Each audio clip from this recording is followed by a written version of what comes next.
MakingStarWars.net.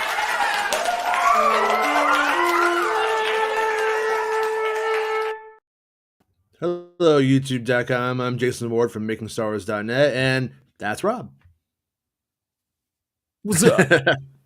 Rob just hangs out in Toys R Us parking lots, hoping maybe they're going to open up one day again.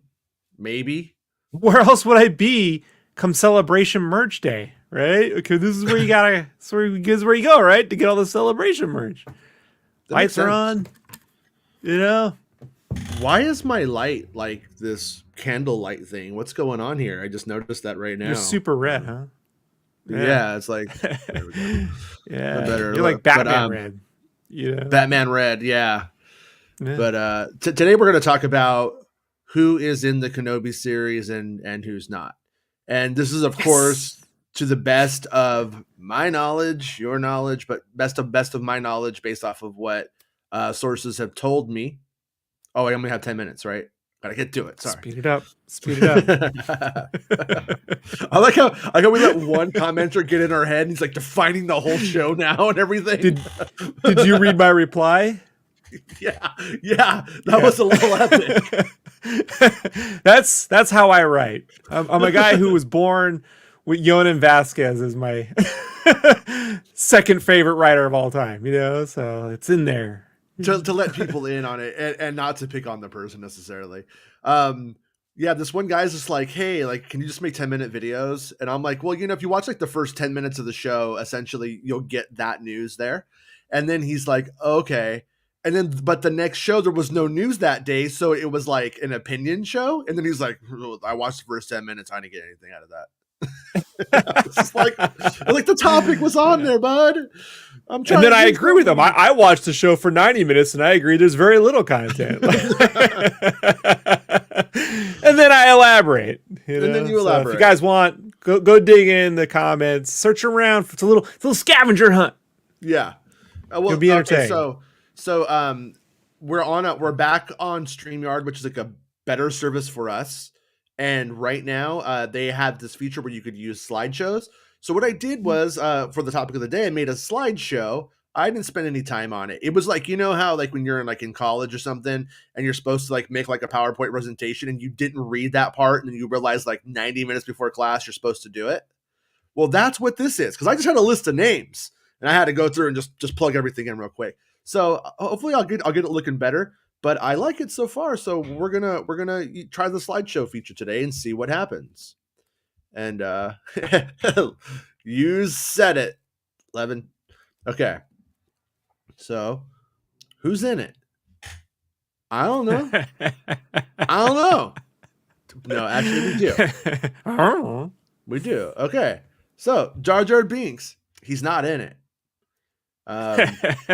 Yeah, there was Jar Binks was blue sky concept art for the series that did not get very far. I don't believe, as far as I know, and obviously I don't know everything at all, but as far as I know, he was never supposed to be in the live action series for Disney Plus. And on top of that, one other part to put in there is Ahmed Best did our show during the filming of Star Wars Kenobi, which makes me think that, just on a side note, I mean, if he was in it, that's either the deepest cover ever, because you wouldn't think he could do it, or, you know, but if Lucasfilm wants to start sending people onto the show, so we think that they're not in the sequel show, that's fine. To Eddie Griffin's movie. It's deepest cover, brother. Like, it's gonna be it's just, yeah, Mr. Best is not coming on our show if he's in Star Wars. Let's just be honest. It's best for Mr. Best to not do that. Honest.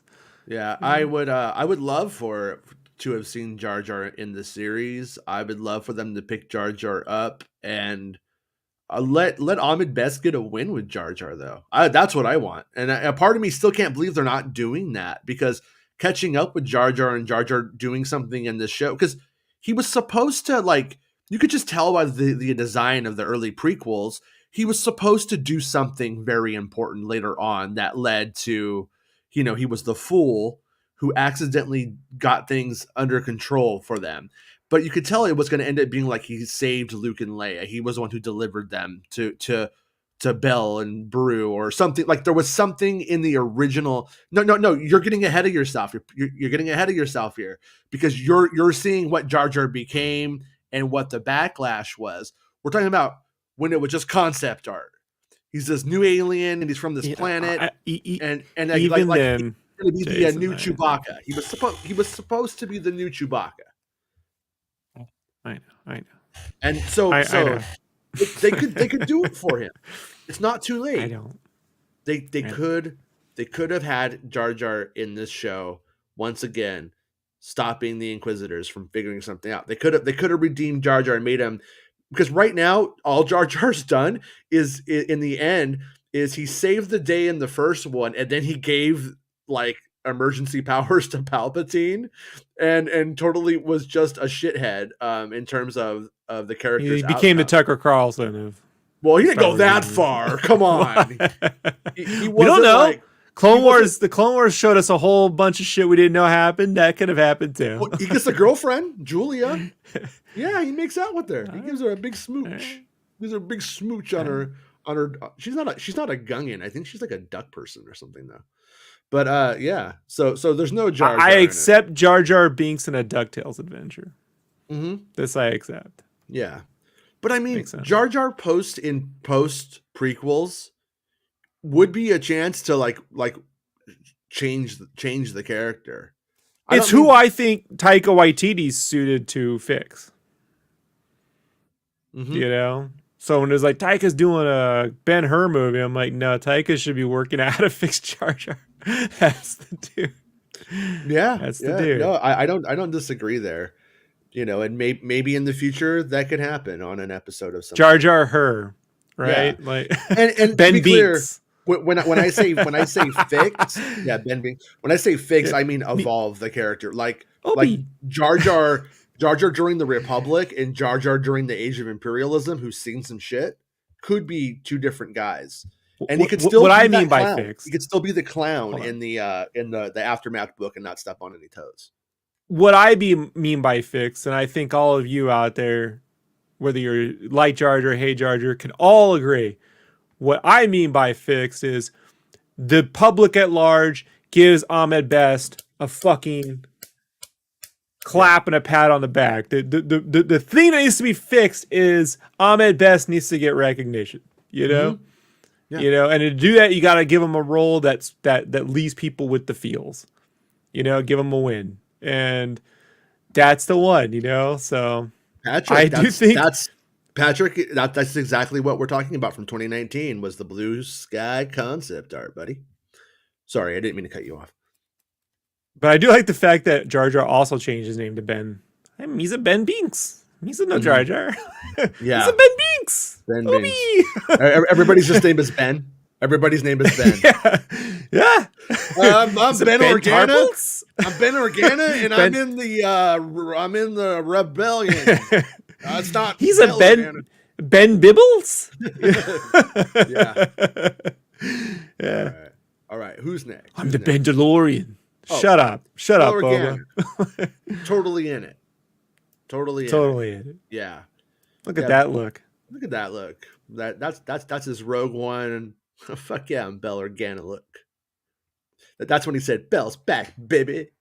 When they ask me what I want to fork with my pizza, that's the look I give them. But what's kind of interesting, I mean, Jimmy Smits is known as being a TV guy. He's been a TV guy, you know, for most of his career. And so it kind of makes sense that we would start to see him coming into the live action Star Wars television shows. Yet it's kind of surprising for some weird reason when it kind of shouldn't be. Because I don't know 1000%, but I believe he's in Andor. And I don't remember if that off the top of my head, if that's like an assumption or if there was some reason I believe that. But I think he's in Andor. He was in Rogue One. And he's going to be in this. And no, he won't be de-aged. This is 10 years after Revenge of the Sith. So he's going to be appropriately, probably looking just like he looked here in Rogue One, a Star Wars story in terms of age, you know. But yeah, we're going to see Bail Organa on Alderaan, um, with his wife, and they're worrying about Princess Leia, and Princess Leia's, you know, she's a little rascal. He's got a good fatherly presence. That Yeah, yeah, he Jimmy does. Smits. You know, even like I was shocked in Rogue One when he showed up. I'm like, man, you know, I don't even like that fucking film. I like this guy. You know? So, Bespin Bulletin is a very reputable, good site. Vespa Bulletin, don't trust it, you guys. If it's Vespa Bulletin, it's full of shit. But Bespin He's got Bulletin, no place on Tatooine, Vespa Bulletin. okay, You so know? I probably read this back on Bespin Bulletin. I reported he was in negotiations along with Mon Mothma and that Draven dude back in spring 2020. Okay, yeah, that makes sense. That makes sense. And I think we're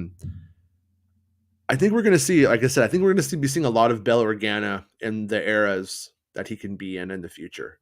You know, it makes sense, and it makes sense that he's back. You know, he's Leia's father. Princess Leia doesn't grow up knowing Anakin as her dad. In fact, I don't even think she has the same kind of, psychologically speaking, I don't think she has the same kind of fantasy about who her real parents are in the same way that Luke does.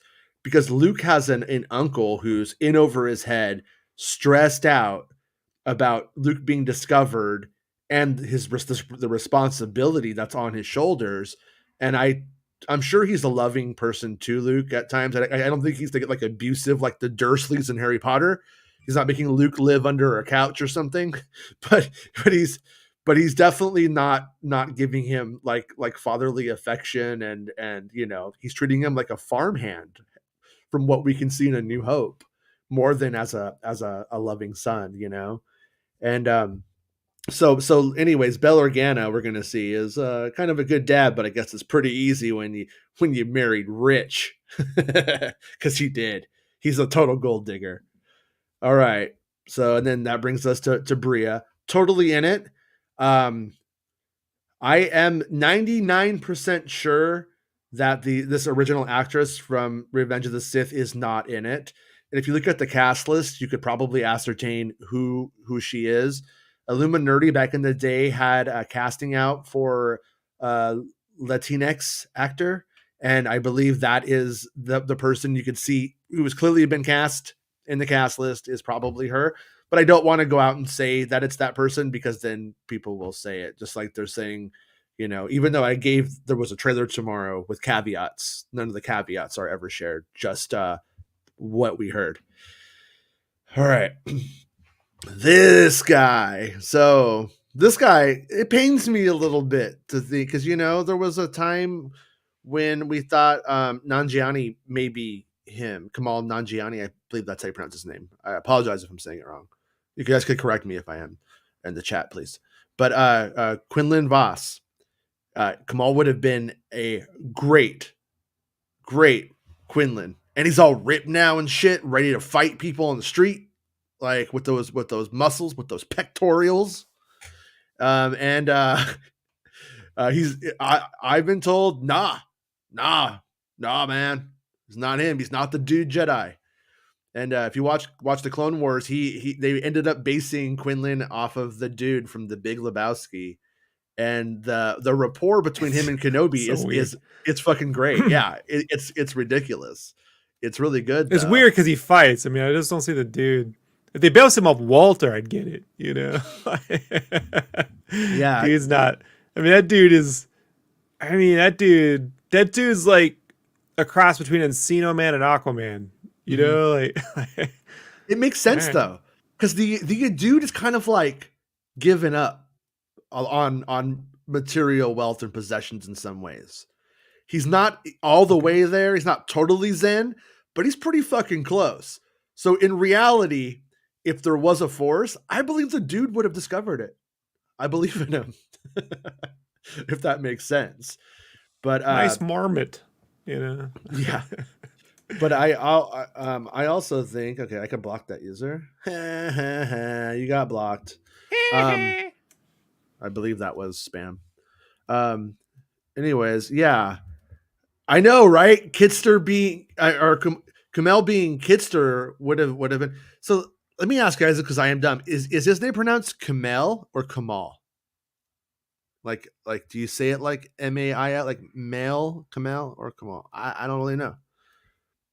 I've known people named Kamal before and Kamel. At least I'm pretty sure, anyway. But anyways, let's move on because I don't fucking know anything. All right, Commander Cody, totally not in it. And yesterday, Kumal says Junkbox. Commander Cody. So yesterday we were talking. I had an article, and in the article there was that picture that was going around of a 501st trooper. It turns out, who does stormtrooper work. Who we were wondering if they were playing Commander Cody or something like that, because why's this clone trooper in there? And I was like, well, let's talk about what I do know, and from what I heard from that Disney meeting, I know how the show opens, and I know that yet these two Jedi escape the Jedi Order, the Jedi Temple on Coruscant during Order 66. And the assumption is that if they go on to be two of the main Force users who we see in the series that aren't Obi-Wan Kenobi. And so that said, Commander Cody, people started to really get their hopes up that I was saying Commander Cody was in it, and I wasn't. Somebody wrote me yesterday. Somebody mentioned it in the chat, and somebody sent me an email saying like, "Oh, that person has a hat on, and you can see the number. It's this 501st person and all that stuff." And my initial response was, "Isn't he a little short for a stormtrooper? Because it did look like that person was 5'7". But maybe they want to make Indira Varma look taller, so maybe they were using shorter stormtroopers. I'm just guessing. I don't know. But Commander Cody, as far as I know, does not appear to be in this series. If he does show up, I would love that. That's rad. And if I don't know if anybody else has said he did, if anybody else said he did, I'm not trying to like. That's one thing I should have said before all this. If somebody said one of these characters is in it and they're not, I'm not trying to throw shade or debunk. I'm only going with what my sources have told me. And so if you're making the show down in Manhattan Beach and you're telling me there's no Commander Cody, I'm going to believe you. Stop talking shit, Jason. Right? But I mean, sometimes people get their feelings hurt. But Commander Cody could be somebody interesting in it. Unless Commander Cody is simply going to be a little, oh, I'm still evil. I got the chip in my head. Oh, I hate you, Obi-Wan Kenobi. In which case, there's nothing there. Like, if that's what people want or that's what they did, just don't even do it. We don't need it, You got me. It was me. It was you. I knew it was you in the comments. It was me. You're Cody Kid 69. I knew you I'm were the rebel douche spy. Right? I'm the rebel douche. Right? It found me. It's me. Took me here. Yeah. But he doesn't have to like really turn up. They don't really have to atone. I mean, it would be nice to have atonement on one hand. On the other hand, though, Order 66, you do want to kind of keep it painful. You do kind of want to keep it bad. And if you go that way, then you end up with, you end up in a situation where you kind of make it not so bad. Oh, they made up. It's okay. It's okay. He tried to kill him right there and shot Boga right in the tush, and she drowned in the water. There used to be a Nos monster down there in Revenge of the Sith. Do you know that? Do you know about the old Nos monster? So there used to be this monster who was down in the water below, and when Obi-Wan's betrayed and he and Boga fall into the water, he was going to fall in, and then I believe Boga doesn't come back up. Like, what happened to Boga? Well, Boga probably got eaten, and he comes up into this cave.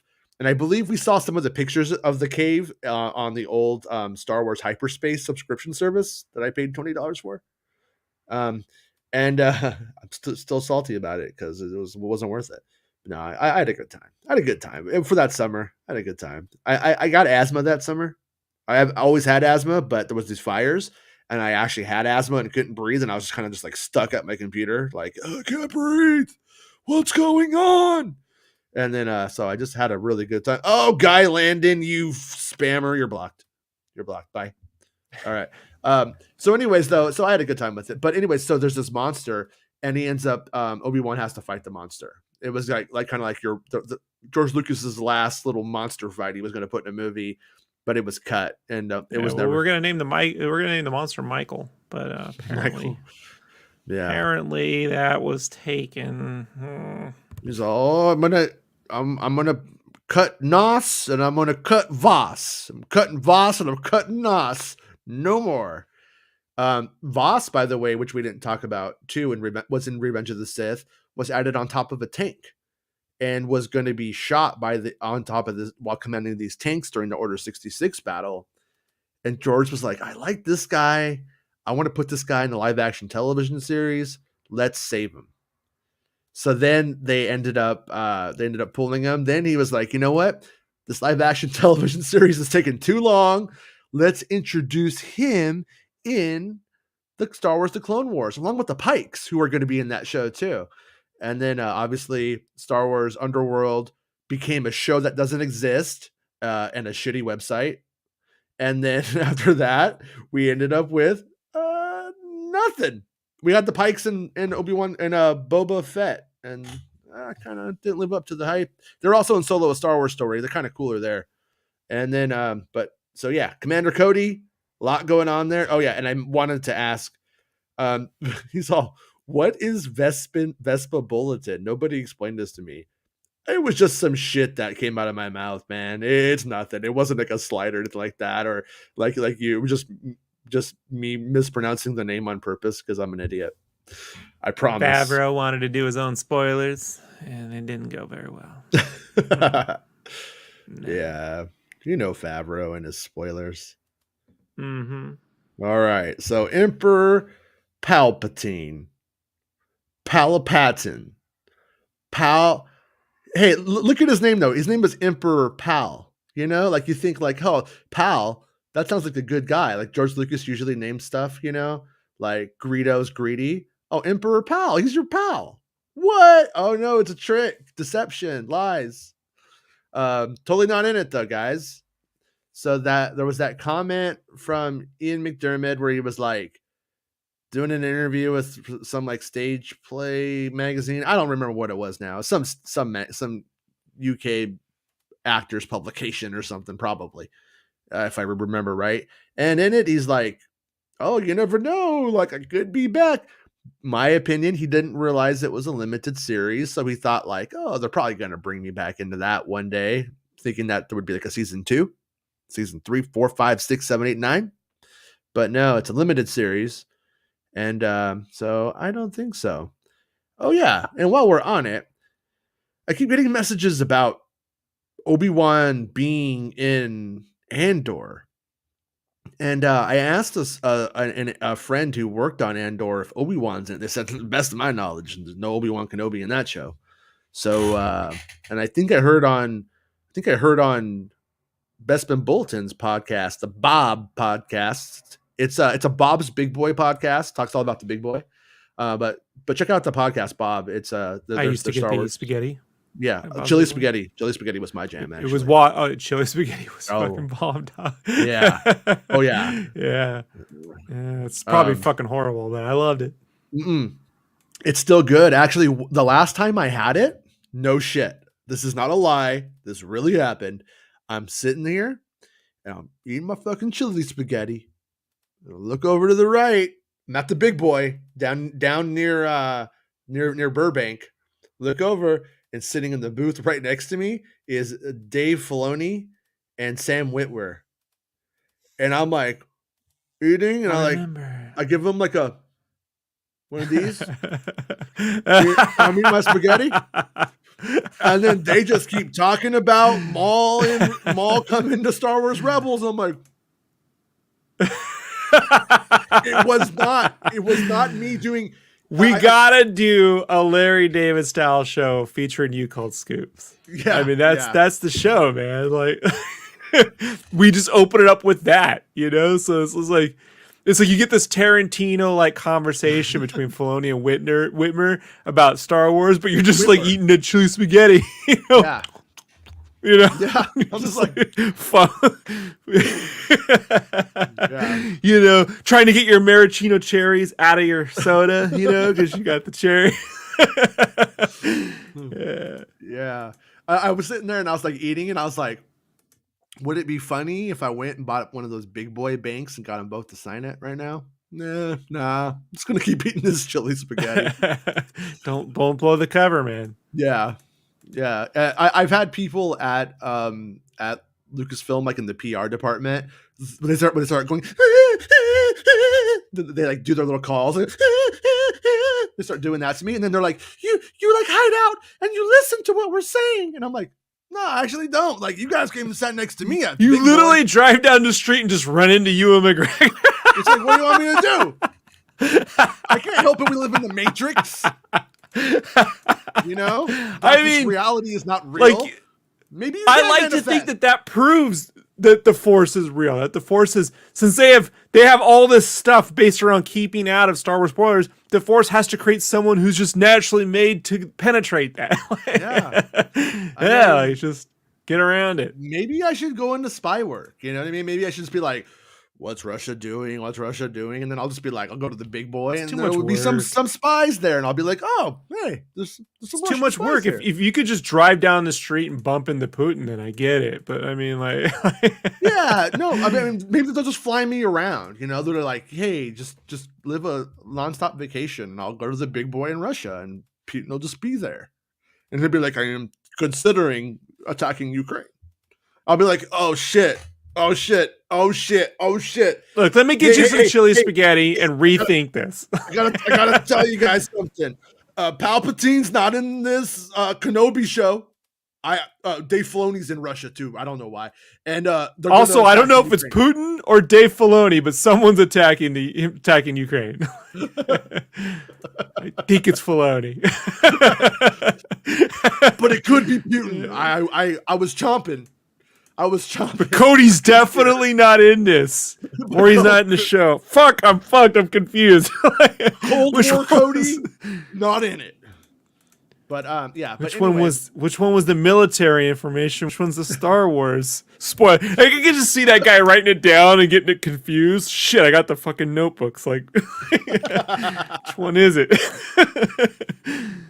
Oh, not good. Oh man, I got the launch code for Russia, but then I got chili spaghetti on it. I think it's 113. I might be an 8. I don't know. There's chili on it. But anyways, yeah, Emperor Palpatine not in it. And I guess, you know, he wouldn't be. I mean, when you get down to it, like, you know, it would require that we end up getting further and further in deep down, and then Vader can't do it, so then Palpatine shows up. I'm guessing that when the duel between Vader and Obi-Wan is settled, it just appears that Obi-Wan is dead. That's kind of where I'm going with it. I'm gonna guess. My guess is it seems like Obi-Wan's dead. Vader's just like, I don't fucking believe it, you know. So yeah. So Patrick says, I heard from Kessel Run Transmissions that Ahsoka and Obi-Wan will appear in Andor. Yeah, like I said, my source told me no to Obi-Wan, or to the best of their knowledge, it's not a thing. They don't know. So if that does happen, then, you know, I'm not saying it doesn't. So maybe it does. I don't know. But on my side of the fence here, I have no knowledge of that for Andor. Andor really seems like it's its own thing.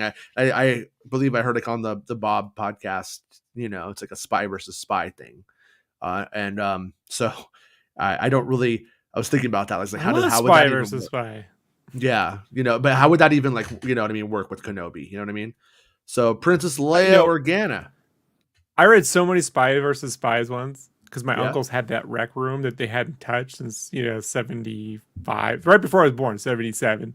And so, like, 78. And then, like, they had all these Mad magazines. And so one day, I had nothing to do for like a week. I was stuck there. I read them. I read so many Spy versus Spies, my eyes hurt from seeing black and white. Like I couldn't look at Yeah. anything black and white. Did that ever happen to you? Just look at too many Oh black yeah, and yeah, white things, yeah. and Just stare at it too long. I also I remember being like 7 years old, taking a dump, reading Mad Magazine and folding the cover in the back to make the other image. Remember that? That was so fun. yes, I love yes. doing that. I had my first Mad Magazine. I was probably 4 years old, and I went over to my uncle's house, also an uncle, and he had the Return of the Jedi one. And I opened it up, and I remember seeing Princess Leia in the bikini, and the text I could kind of read at 4, but I could kind of not read. I was like in a weird space, and the my mom helped me read it, and it says, I always dress inappropriately in these kids movies or something like that. And it was like Leia in the bikini. And I was like, hey, Uncle Don, can I have this? And he was like, yeah, take it. And so then after that, I was like all about, I used to buy Mad Magazine and Cracked. One week we go to the grocery store, I would get Mad first. And then the next week when we go, if I could talk them into it, they didn't remember, I'd get Cracked. I was always Mad first, Cracked second. But yeah, good Yeah, times. I would agree. So yeah, the little Princess Leia, totally in it. We're gonna see her, being raised by Belle and Breha Organa. She's gonna have all of the things you could want in life. Nice little space castle on Alderaan with Aw.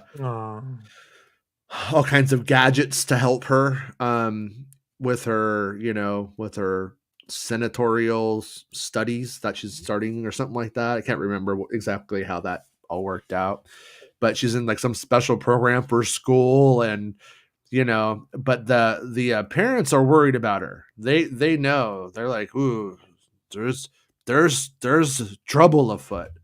So she's gonna get kidnapped, and she's part of a plot by the Inquisitors to kidnap her. Give And me then back my just son of the suns. yeah, and they don't the Right. Inquisitors don't kidnap her personally. I believe they just hire some space thugs from the Reno planet to go out there, grab As her, Reno does. as Reno Yeah. should do, yeah. And they go, and they Obi-Wan has to go undercover to a save her, and that's kind of what brings him off world, or one of the things that brings him off world. And I'm Obi too. Totally different Obi. oh no, yeah, Obi too. Benobi. My name is Obi Benobi. Yes, Ubi that's me. Danubi. It's Thumb Wars, dude. Ubi Danubi. Yeah, all right. Yeah, Ubi Danubi. All right. Love Thumb Wars. I remember, like, as a child, old people just going Obi-Wan Kenobi at me. Like, they just thought the word was funny. Like, old people back in, like, in the original, like, when it, like, around the time it came out, they were just laughing at that name. They just These thought are it the was people who used to ridiculous. name their daughters Esther, but they thought Yeah. that shit was funny. Okay. I kind of like that name, kind of. It's like, Can I this is the most inappropriate but true story from probably 5th grade. I want to say we had to read the Diary of Anne Frank, and boy, I had a crush on her. In my head, I was like, man, this Anne Frank is smoking. Like, I really felt like I got to know her. I really just wanted to, like, I really wanted to be in the attic with her. I thought she was really pretty in my mind. There's a certain part of Japan that never finished the book and just turned it into a shonen anime. Where she goes, she's hiding out, she's got her friends. You're like, no, it's not a good time, guys. It would be rad if Quentin Tarantino did one of those revenge movies with her, though. Where she's like in the attic too long. Yes, just fucking crazy. Yeah. Oh man, they give him so much shit for that, though. But it would be badass, though. It'd be a good fantasy, wouldn't it? I mean, those Nazis have it coming. All right, dude. When Django goes back in Django Unchained, I was in the theater, man. I was just rooting along with everyone else. So good. Yeah, it was fantastic. It was fun. It's okay for every now and then for there to be fantasy where you get to get some of the rage out. If Schindler's List makes you get a little teary eyed, it's not bad every now and then to be able to, like, yeah, fuck them up. I mean, come on, we earned part of the liberal agenda to attack Nazis. I don't know if we earned it, but I mean, we definitely have feelings sometimes about things. All right, so how dare you? So and I the word on the street is she's delightful. I believe Bespin Bulletin had something in his recent article about her talking about that too. Who was the drug dealer in Jane Silent Bob? That actor. Hey man, fucking, she's delightful. Yeah, that's the word on the street, Silent Bob. yeah, she's delightful. Fucking brilliant, love her. Like, all right. They were the card carrying junkies. I love them. Yeah, but yeah, supposedly she's really good. Yeah, and then I heard a name for Luke, but who's playing Luke recently, but I'm not allowed to share that. So Luke, it's not Ricky Schroeder. Not Ricky Schroeder. Luke Wormy Skywalker. He's totally in it. And this is some art. Wormy. Do you think they'll call him Wormy? Think we'll ever hear that? That's my spin. I put that in there. I think it's hilarious. I kind of wish they would, because I want to see I want to see like the guys on YouTube that take things way too seriously going, oh, you fucking took my Luke Skywalker, now you're fucking calling him Wormy. Fuck you, Disney. I love doing that to those people. Yeah, that's my favorite thing to do. Stick to George Lucas's original vision of everything. They should go do a whole convoy over it. The Wormy convoy. No Wormy. Honk, honk, no Wormy. Yeah, that's great. But yeah, like we've talked about in the articles. Yeah, Luke Skywalker's totally in it, and but he's in the periphery. Like, don't expect Luke, coming up to the camera and going, "Boy, I'm a hero, guys. I'm like Ezra Bridger on Leash," and doing stuff. He doesn't do any of that. He's just a kid sitting there picking his nose. Yeah. He'll go away. I want T-16 Skyhopper. He's like, you're taking it off. Yeah, take a more golden Yapru. Yeah, they were talking about how they like film, like, so I don't know what's going to be in the final edit, but like they film like stuff of like Beru and Luke Skywalker going through like the market, and they're like looking at things and you know what I mean, looking at stuff, and it's like there's no dialogue to it. It's just like them, and then so that's gonna be B-roll that will be edited into the story, where you have Uncle Owen who's out there looking at Inquisitors and stuff, and okay, so yeah, and then he's kind of like Obi-Wan wants a relationship with them, and he can't have one. He can't be part of his family or whatever. He's kept at bay because when the Inquisitors show up there, it spooks Owen, who just feels that the Inquisitors are there because of Kenobi. They don't know that the Inquisitors are there because of Nari. They don't know there's this other guy. So that's how I've heard it. And yeah. So when Obi-Wan sees Nari all strung up, he's like, whoo! It's just him. Yeah. Wrong lesson, Obi. Wrong lesson.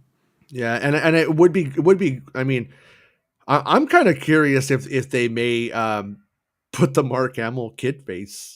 Might they de-age Mark Hamill's face and put it onto the Luke because he's in the background? I wonder if they'll go that far. They don't need to. I don't think they should.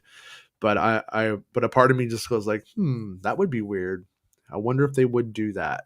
They bought Mark Hamill. That wasn't free.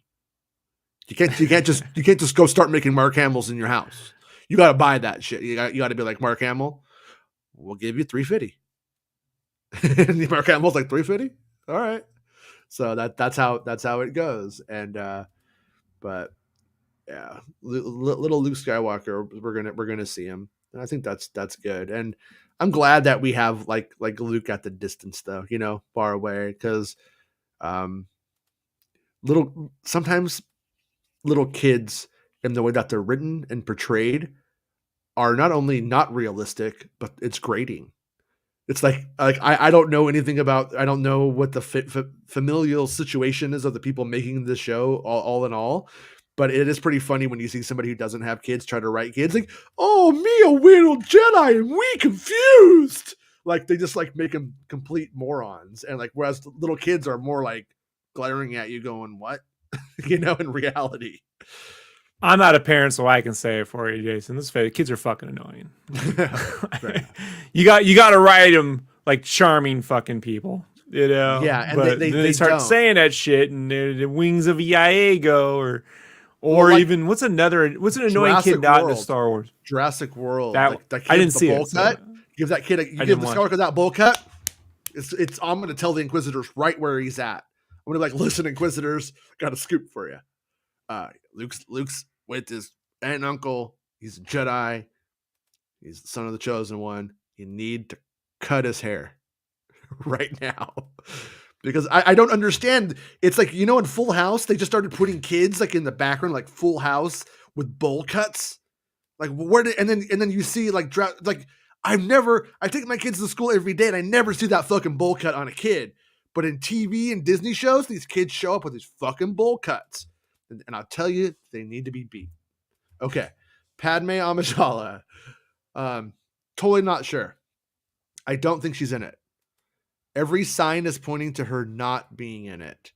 Other than I have heard that there was some trash talk about her in the fight between Darth Vader and Obi-Wan Kenobi, and that Darth Vader in the Bacta tank has some couple of Padme moments, whiny stuff. Who knows what's going to be in the show, but that was the extent of it. I asked some buddies about Natalie Portman. I wish Natalie Portman was on the set. That's what one of them said, and so she's making Thor, man, right? She's on that. Yeah, she's on that for a while. Yeah, she's making Thor, but it's just like back to the old Kira situation that wasn't true. Kira and Boba Fett, like she could show up for a day to go like, no, Anakin, no. And you could see how they could have hit it because they're shooting Thor in the volume the whole time too. Yeah, yeah, it could be hidden. It could be, anything could be hidden. I could be wrong about any of the stuff, like the script, right, Favreau? Like the plot. Right. Oh, don't fucking point. The one for Boba Fett, he left that one at Bob's Big Boy. Then it got chili spaghetti on it the day before. So there's filming. a Bob's Big Boy near you, right? That's still open. It's towards like the Los Angeles Burbank kind of. The next time I'm in LA, we gotta go to Bob's Big Boy. Yeah, I just want to go with you. We'll get some chili spaghetti. Like, yeah. I know it sounds ridiculous, but I want that more than anything. It's so good. I haven't been to a Bob's Big Boy since the 80s. So. Yeah, the trick my grandpa taught me too. Don't ask for the garlic bread. Ask for hamburger buns. Ask for the hamburger buns toasted, and they make it like garlic bread. It's even better. It's even better, friends. Because it's got sugar in it. Because it's sugary. But yeah, it's.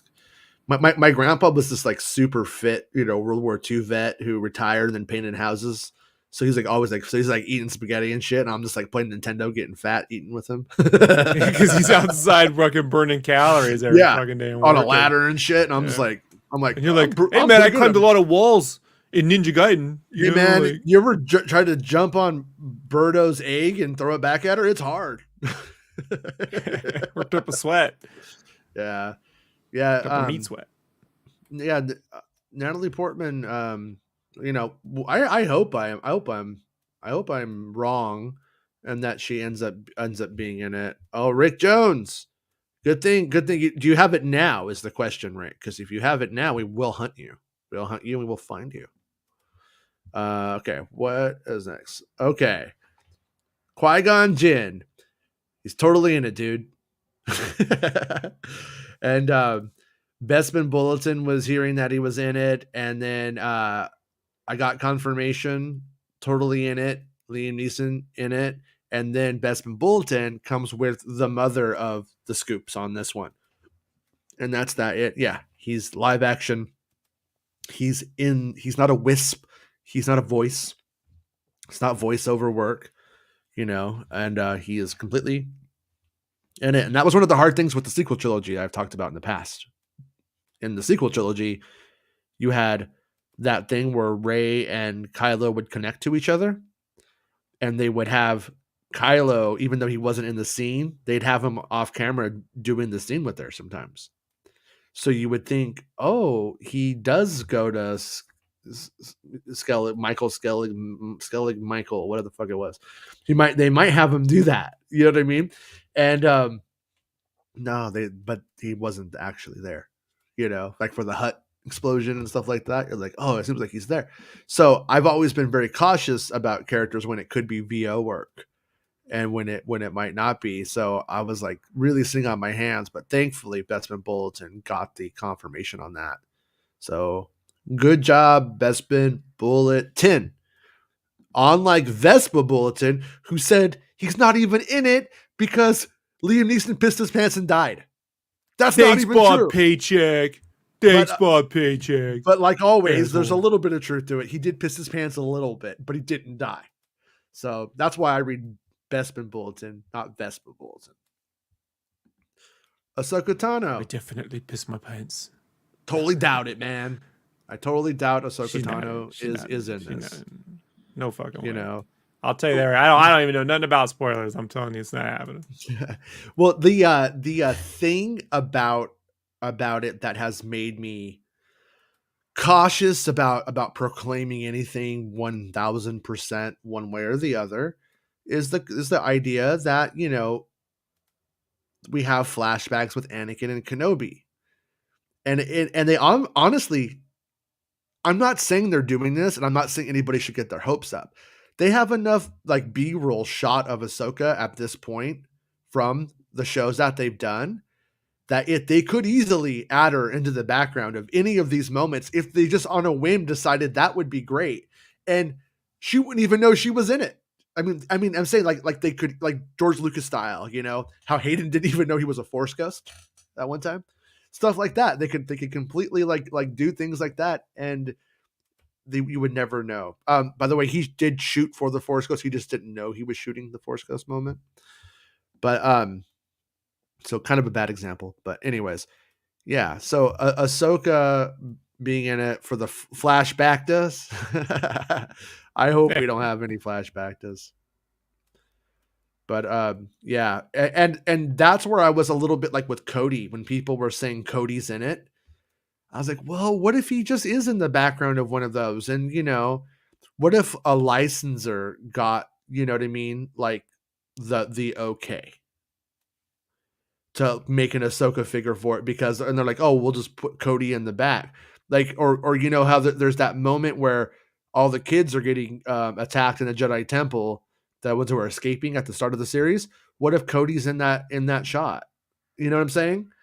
But so I on the Cody one, I almost have to give the caveat. I don't think it's Tamara Morrison playing him. If it is Cody, it's just going to be a fake clone or somebody in that costume.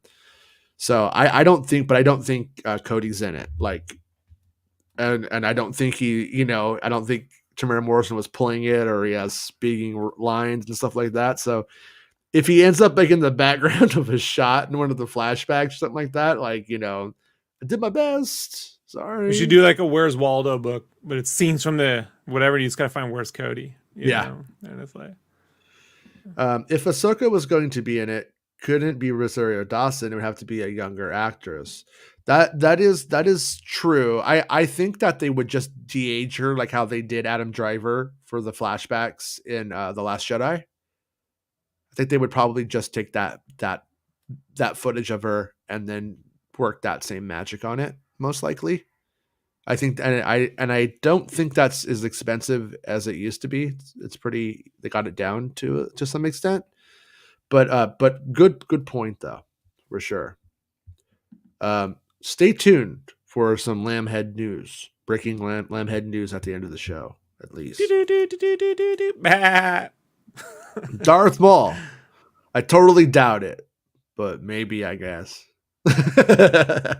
Look, that's his Instagram look. Oh no! Yeah, what? Too soon. I don't know. I don't really know what there was somebody faking stuff with the Instagram things and pretending to be his kid and all this shit. So just knowing how these motherfuckers act on Reddit and on Twitter about stuff, like I don't know what's true because it was so polluted. So I'm just like, you know what? I'm not going to hold anything against the guy because they are evil. I know that much. So more evil than Darth Maul, in my opinion, because at least Darth Maul. I'm gonna clown the shit out of him because it's funny as shit. Like, yeah. I don't hold against him. I'm just like, it's funny. If it were me, I'd be laughing too. Like, oh no, the bots put my Jimmy right up on the Insty.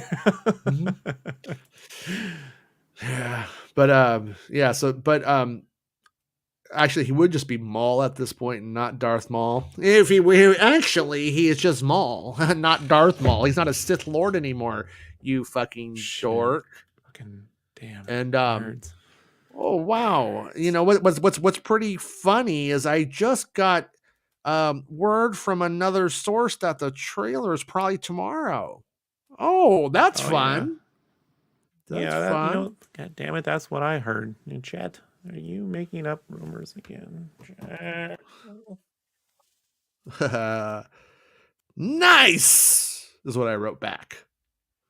Somebody I trust just told me that the trailer is tomorrow, unless we're having an echo chamber kind of thing. But I don't think so. This person is not a part of the echo chamber. Actually, now I think about it. The echo base chamber. What's that? It's the echo base chamber. Echo base chamber. So, anyways, looks pretty good. Maybe Reddit should unban me and stop stealing all of my hard work that I do for the scoops and just credit me with the actual. But we make a lot of money, Jason. You know, like it's better for us this way if we just steal your content and give you no credit. Yeah, it's kind of funny because there's about 5 people they have in mind in their imagined audience, and fuck them, they don't matter. You know what I mean? Anyways, but so Maul, I do not think Maul is in this. I don't believe Maul is in this. I think it's highly unlikely Maul is in this. But we do go into the criminal underworld on the Reno planet. And that was definitely an opportunity to put Maul in something there. And but I almost feel like if they were to do it, he's changed his last name. It turns out his last name is Arky.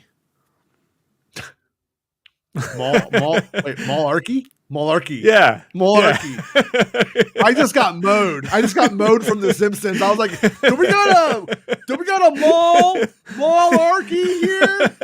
Yeah. We got a Maularkey. Mike Hunt is on the phone for you. Mike Hunt on the phone for a Maularkey. This is Nari. When I find you, I'm going to string you up by your guts. Cut your hands off. Inquisitor. But I so I can see the opportunity to put Maul in those moments, to have him be part of that underworld who did get Leia and that kind of stuff. But I ultimately think it would be, they can't really fight. They fight in Rebels and Maul is killed there. I don't see it really being conducive to the aims of what they're doing. And before any of us start going, well, Rebels just won't matter then. Rebels actually matters more than it ever has, because with what they're doing with the Ahsoka TV series and bringing in the Rebels characters, that stuff actually is way more solidified as having a lasting effect than before. And from what I've heard about Ahsoka, that the Rebel stuff, there's not stepping on any of its toes. So I would not expect Maul for that reason. And that really was the last. Cut him out of Solo, man. That just caused more problems than anything else, really. At the end of the day, it ended up not really amounting to very much. My personal hope is that if they decide to make a sequel to the Kenobi series, on another limited series down the road, and that they retell the fight between Kenobi and him, that they end up having it amount to that, and we could just, Ezra Bridger's like off screen, we just don't see it. You know what I mean? You could just do it and then say both things happened, but we're not focusing on Ezra here.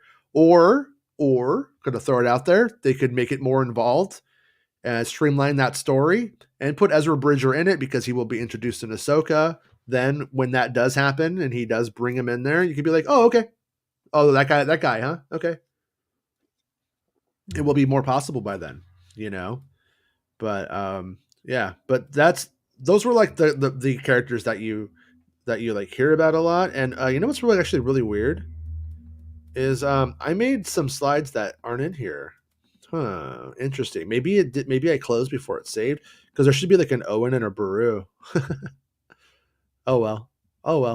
I had Well, Owen. they're and both Beru in it. and, yeah, Owen, Uncle Owen and Beru, and I was going to go into a little bit about what they're up to, but we kind of already did that anyways. So, hey, Mr. X-Wing, and yeah, so that's took an hour, but that's who we know is in it and who's not in it. And then obviously there's more characters too that I could have added. I could have put Reva, the third sister, who's playing the Inquisitor, the main one. Then you have the fifth brother, played by Sun King, to a lesser extent, is in it, and the Grand Inquisitor, played by Rupert Friend, broken by Bespin Bulletin, and also less in it. From what I hear, like Reva's our main person, but it could that might be kind of a subjective point of view, if that makes sense. Gender bending Revan. It's a gender bending comedy, you guys. All right. So really quickly, I wanted to talk very, very briefly about a couple of things that are going on. Let me remove that. Let me share this other tab here so you guys could see what I'm looking at. Chrome tab. All right, there we go. Check this out. Mangold. If you want an Indiana Jones movie, you're going to need it made with the Mangold seal of approval. Seal of quality. You need the Mangold.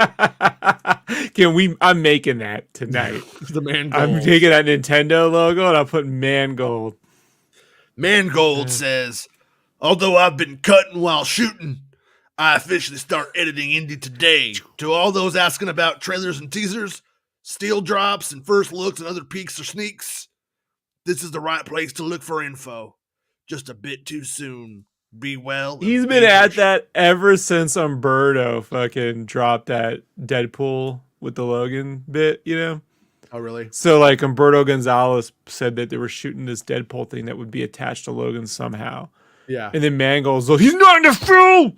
Like, he was raging, dude. Like, Yeah. And Umberto's like, I didn't say it was in the film. I said it has something to do with it. Like, he doesn't! Well, and then you go to see Logan, and there's this Deadpool 2. It's a weird trailer, dude. It's totally weird. But it was a whole bit that was shot, Yeah. Hey, there's 60 of you watching. Can you guys like the video for me? Please? Thank you. And hey, Star Wars Santa. And also, check out Star Wars Santa's show. It's one of my favorite Star Wars shows. He's a very positive guy. And we don't like the show. We just watch it. Oh! Rob Hayden watches it. I love it. But no, I'm kidding.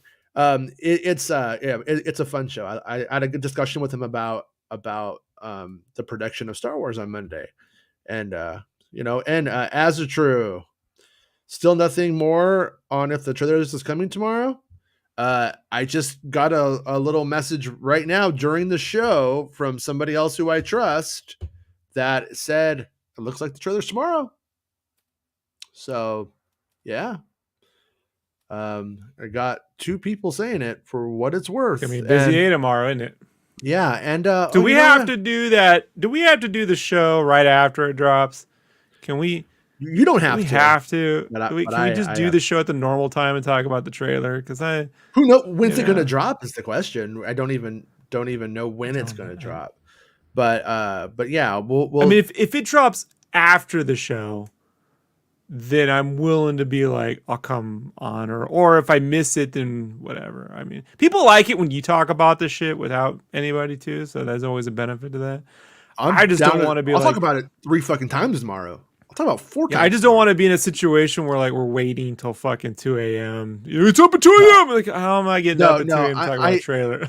No, I don't want to do a thing where we are like waiting, you know, especially if it doesn't come. You know what I'm saying? Then and the scoop doesn't pan out, then I'm like, well, you know, that would just be shitty. But also want to thank Azatru for some kind words I saw him saying in my defense on the internet against people who don't care about fairness, justice, truth, the American way, all the Superman shit. Azatru, I appreciate it, and it is definitely appreciated, dude, for sure. Okay, but yeah, Indiana Jones though. I mean, it's obviously they were editing as you know stuff was coming in. That's pretty common for the way that this stuff goes. That said, nice to hear that we're there as an Indiana Jones fan. You know, it's nice to know that we are at that point now. And got a whole another year though till.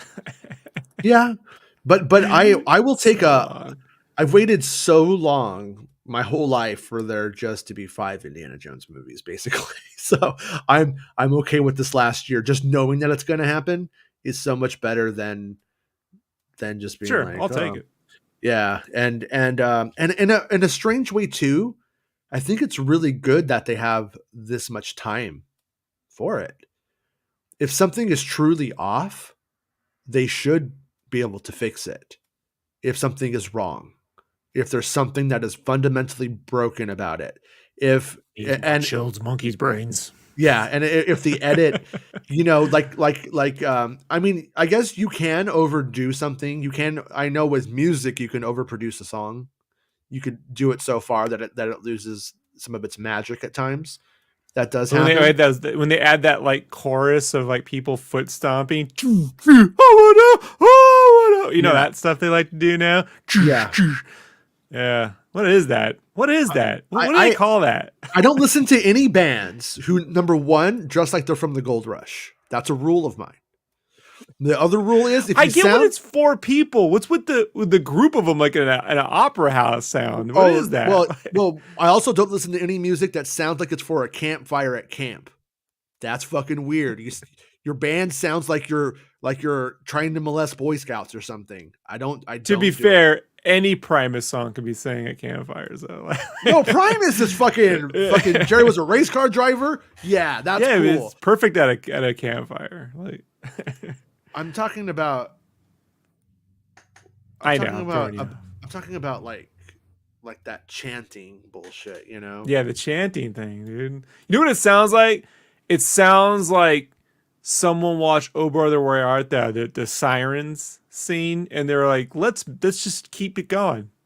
You know, like that whole Yeah, I didn't get to watch all. You're talking about the nerd theory thing. I heard I kind of saw them getting into like a little bit of a fight on the show for a few minutes. I was eating dinner and I had it on, and I don't have like the 4 hours to watch like the whole thing. I understand why people are like, I can't watch your whole show, because I get it. I can't watch the whole show, but Josh, who I find entertaining, was saying he was like, oh, Kenobi's like over an hour each one or something like that. Again, I was like, I sent him $5. I was like, here's a tip. I promise you, they're not over an hour. Your pal Jason. I don't know if they ever read it on the show or not, but I was just like, hey, come on, dude. I'm telling you. Oh, this is a pretty big piece of breaking news, by the way. Lambhead. He drives a Lambda class starship. Lambda class. He's from Batu. Got a bad feeling about this one. Yeah. But you guys can watch him next week on the Bad Batch trailer. That's never coming out. But I appreciate it. I'm gonna, the Lambda class. He's friends with the Vealorian, right? The Vealorian. Oh man, I'm gonna get that back tattooed right there. But the Star Wars logo is gonna be in Old English. when I get nice to prison, tramp stamp or the shoulder blades. You gonna go with the affliction or the tramp stamp? Which is yeah.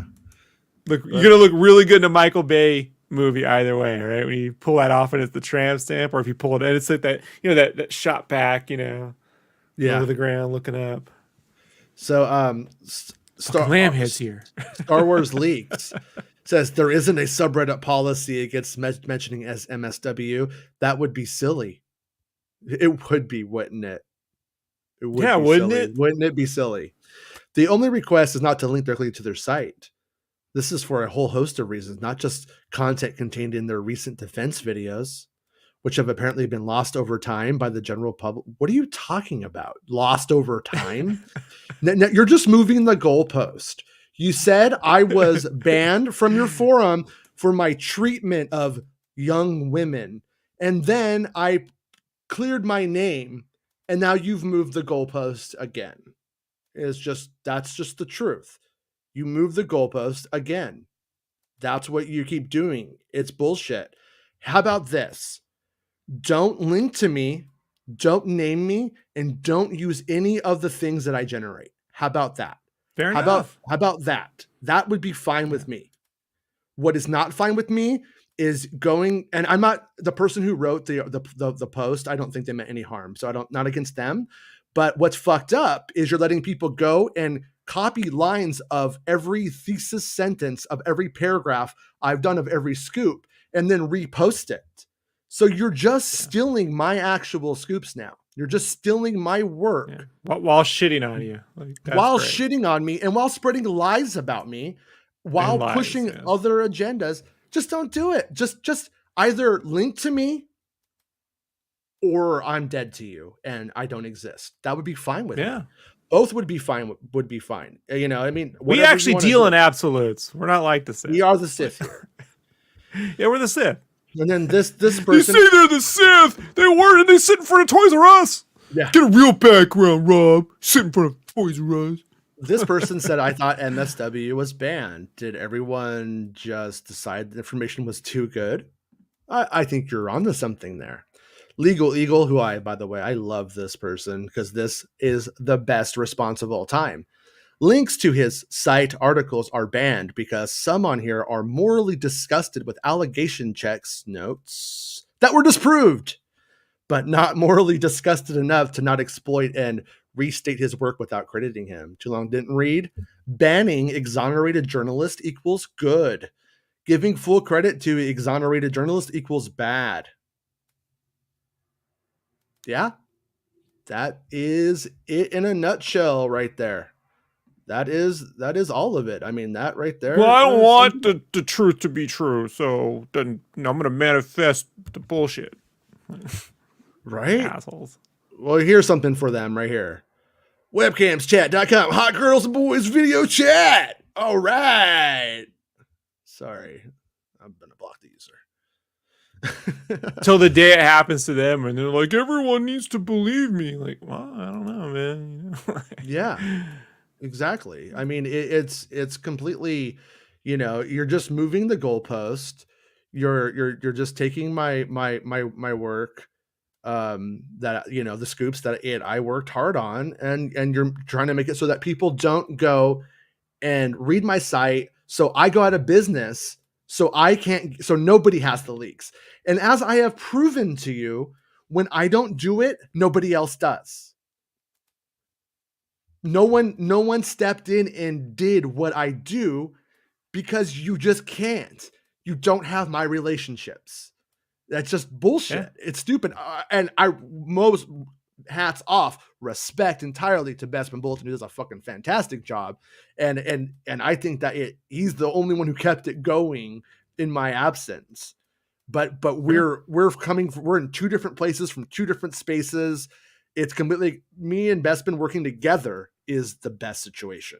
That's the best for the league community at the end of the day. So if you just think that I'm just going to go and you put me out of business, so to speak, I go away. I sent an email to the Star Wars publicist and they said it's not true. Yeah. That's my favorite when they go, we've asked them to comment on this and they won't comment. Like, no shit. Like, Stop with that one. And then As a Truth says, Star Wars leaks without MSW and Bespin scoops is a ghost town with fake leaks here and there. Book of Boba Fett was proof of that. Yes, that's exactly it. And it's like somebody was like, I think it's funny, like just these double standards. Like somebody's all, well, he's sleazy. I'm like, sleazy because I like the fuck. It makes me sleazy because I mean, you're basically. If I was a woman, you would be slut shaming me, and you would be banned. Let's go read this cat's high school letters he wrote to a girl. Just curious. And let's see how that reads. You ever read some shit you wrote in high school to someone? You even being whatever, just trying to write your feelings sounds fucking I've wrong. I've set some of it to music, man. I've set some of it to music. Oh man, at least I could just draw them a picture. Yeah. Because I wrote intensive letters, and I've reread them, and I'm like, so fucking stupid. What am I writing letters for? Just draw things. Yeah, I mean, but it's at the end of the day, like there's just a bunch of goalposts moving, fake stuff about me that gets pushed around, or things that are misconstrued, and I proved that there was a project to misconstrue me, to make me look like a monster, to make me look bad, and just to I like honestly, if anybody was the person who they collectively say I am, that's like a cartoon character of a person. That's not even a real bad person. You wouldn't believe that in a movie. But people who will believe any fake leak from any fucking place in the world, people who get fake leaks from people over the same sites over and over again, are the same people who believe the bullshit about me over and over again, even though I showed you the proof. It's just like in 2015 when I posted fucking pictures from The Force Awakens and people were still saying I was lying. But this is not a movie. It's my life. It's who I am. It's really me. I'm a real person. Whenever I want to get a job or I want to go on a date with somebody, they might see this stuff and it might actually, and it's not true. You know what I'm saying? I'm in no way trying to say I'm a perfect person or I don't have a shit sense of humor or whatever. I've copped up to like my mistakes. And it also, just one last final thing on this, I don't want to go back to it too much, but one last thing on it is that you are literally saying never cop to anything. Never say you might have been wrong. Never say you're sorry. Because if you do, the Star Wars community will not forgive you. They will hold it against you forever. And they will that's where guys like Trump move. They always have to fucking never say they were wrong. And so then you end up in a situation where, since they can never get people who actually committed wrongs to admit to it, then they start going after other people who, have less constitution. You know what I mean? And then they triple down on that person. It's like, if people are fucking, there's something going around right now about Batman, the Batman movie, where they're going after the depiction of an Asian man being attacked, and I'm like, you gotta go after the motherfuckers actually doing this shit. You know what I mean? The fucking people. It's low-hanging fruit to go after a fucking comic book movie. Go after the fucking news networks that are perpetrating this racist bullshit. But you can't. You can't do that because they got all the money and they fucking shut you out. But now you're gonna go and beat this little fucking guy up who ain't doing got nothing to do with that. Yeah. It's just stupid. It's like my father, this is like my childhood where my father used to come down on me because he couldn't get through to my brother. My brother would always do the wrong fucking thing, bro. Mm-hmm. You know what I mean? Like my brother stole my dad's car insurance money to buy cards. Like $400 or $500, dude. I couldn't even imagine. Yeah. But he would come down on me. You should have stopped it. I didn't even know what was going on, but you should have been there. How am I supposed to be? But I realized the reason why my father did that shit was because he could get a response out of me. And my brother was not. So, you've responded, but they're going to keep going. They can't get a response from the real motherfuckers who do shit. Yeah. Right? Like the Weinsteins and those motherfuckers who are real fucking monsters in the world. Not just made up bullshit, And they can't get a real response from the assholes who've accused you of bullshit too, because they're just living in their own fucking dreamland of nonsense, They'll never be like, why did you make it up? Listen, really, ask them. Why do you make shit up and try to fucking destroy fucking people you don't know? What, because you just don't like them? You know what I mean? Was this some grand version of some meta version of high school now? You know, where we got to go around and I don't like that person. Why? I don't know. I just don't fucking like him. So I'm going to make certain everyone in fucking school thinks that motherfucker is the worst piece of shit in the world. You know? Like you've just become every villain in every fucking high school coming of age movie we ever grew up with, you know, while simultaneously thinking you're fucking Batman, you fucking assholes. That's what cracks me up is that's what my high school experience was like. It was you get very, very popular and then everybody turn on you. You know what I mean? And I was like, well, you know, this ain't high school. Oh no, it completely is. Well, lucky for me, unlike Jason, I don't socialize with people. So like you got nothing on me. I'm just gonna say straight up, you guys are fucking dicks, dude. Yeah. You know, I wouldn't be on a show with the monster, you know? Yeah. Like monster.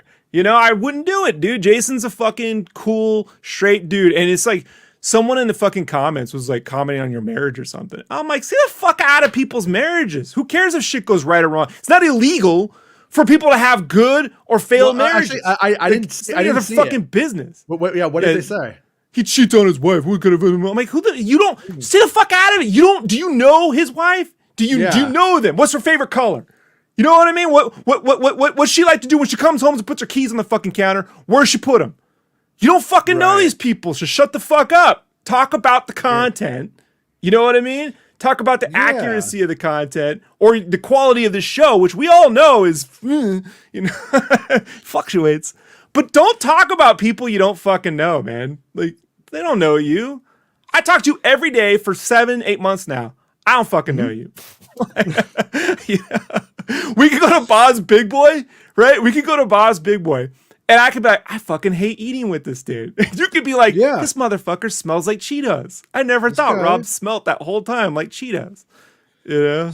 I don't know, man. Stupid. No, right here is the tweet from my wife, my ex-wife.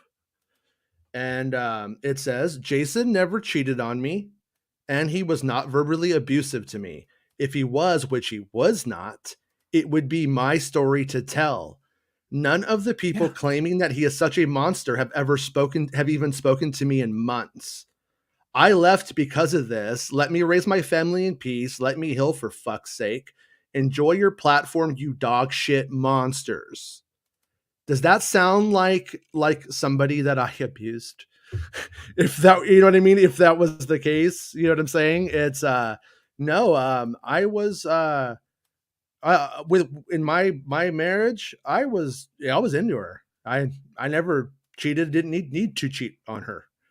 You know what I'm saying? And yeah, I mean the only thing but they love Steven Spielberg, right? Do you want to talk about Steven Spielberg's fucking marriage? You know what I mean? You want to talk about Indiana Jones?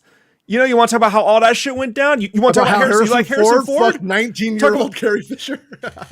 Like, seriously, while he was married? Like, I mean, I can't do this with people. Like, personal relationships, it's not your fucking business. Unless we're going to goof on Saturday Night Live. In the realm of, like, oh, I'm Lucas. It was funny with my wife. But, like, don't actually, if I went and wrote a dissertation on why fucking Marshall Lucas was fucking, no, that's fucking wrong, dude. You got no place to say about that. I had to sit through 3 or 4 or 5, I think, divorces as a kid. And man, ain't none of it fucking worth, you know, unless there's legitimate, like, the cops came and there was domestic violence, but then there's a police report for that. Otherwise, stay the fuck out of it, you know? Dumb, dude. Junkbox. I actually, this is going to say a lot. I can't talk about it. So anyways, yeah. Like that. Mm-hmm.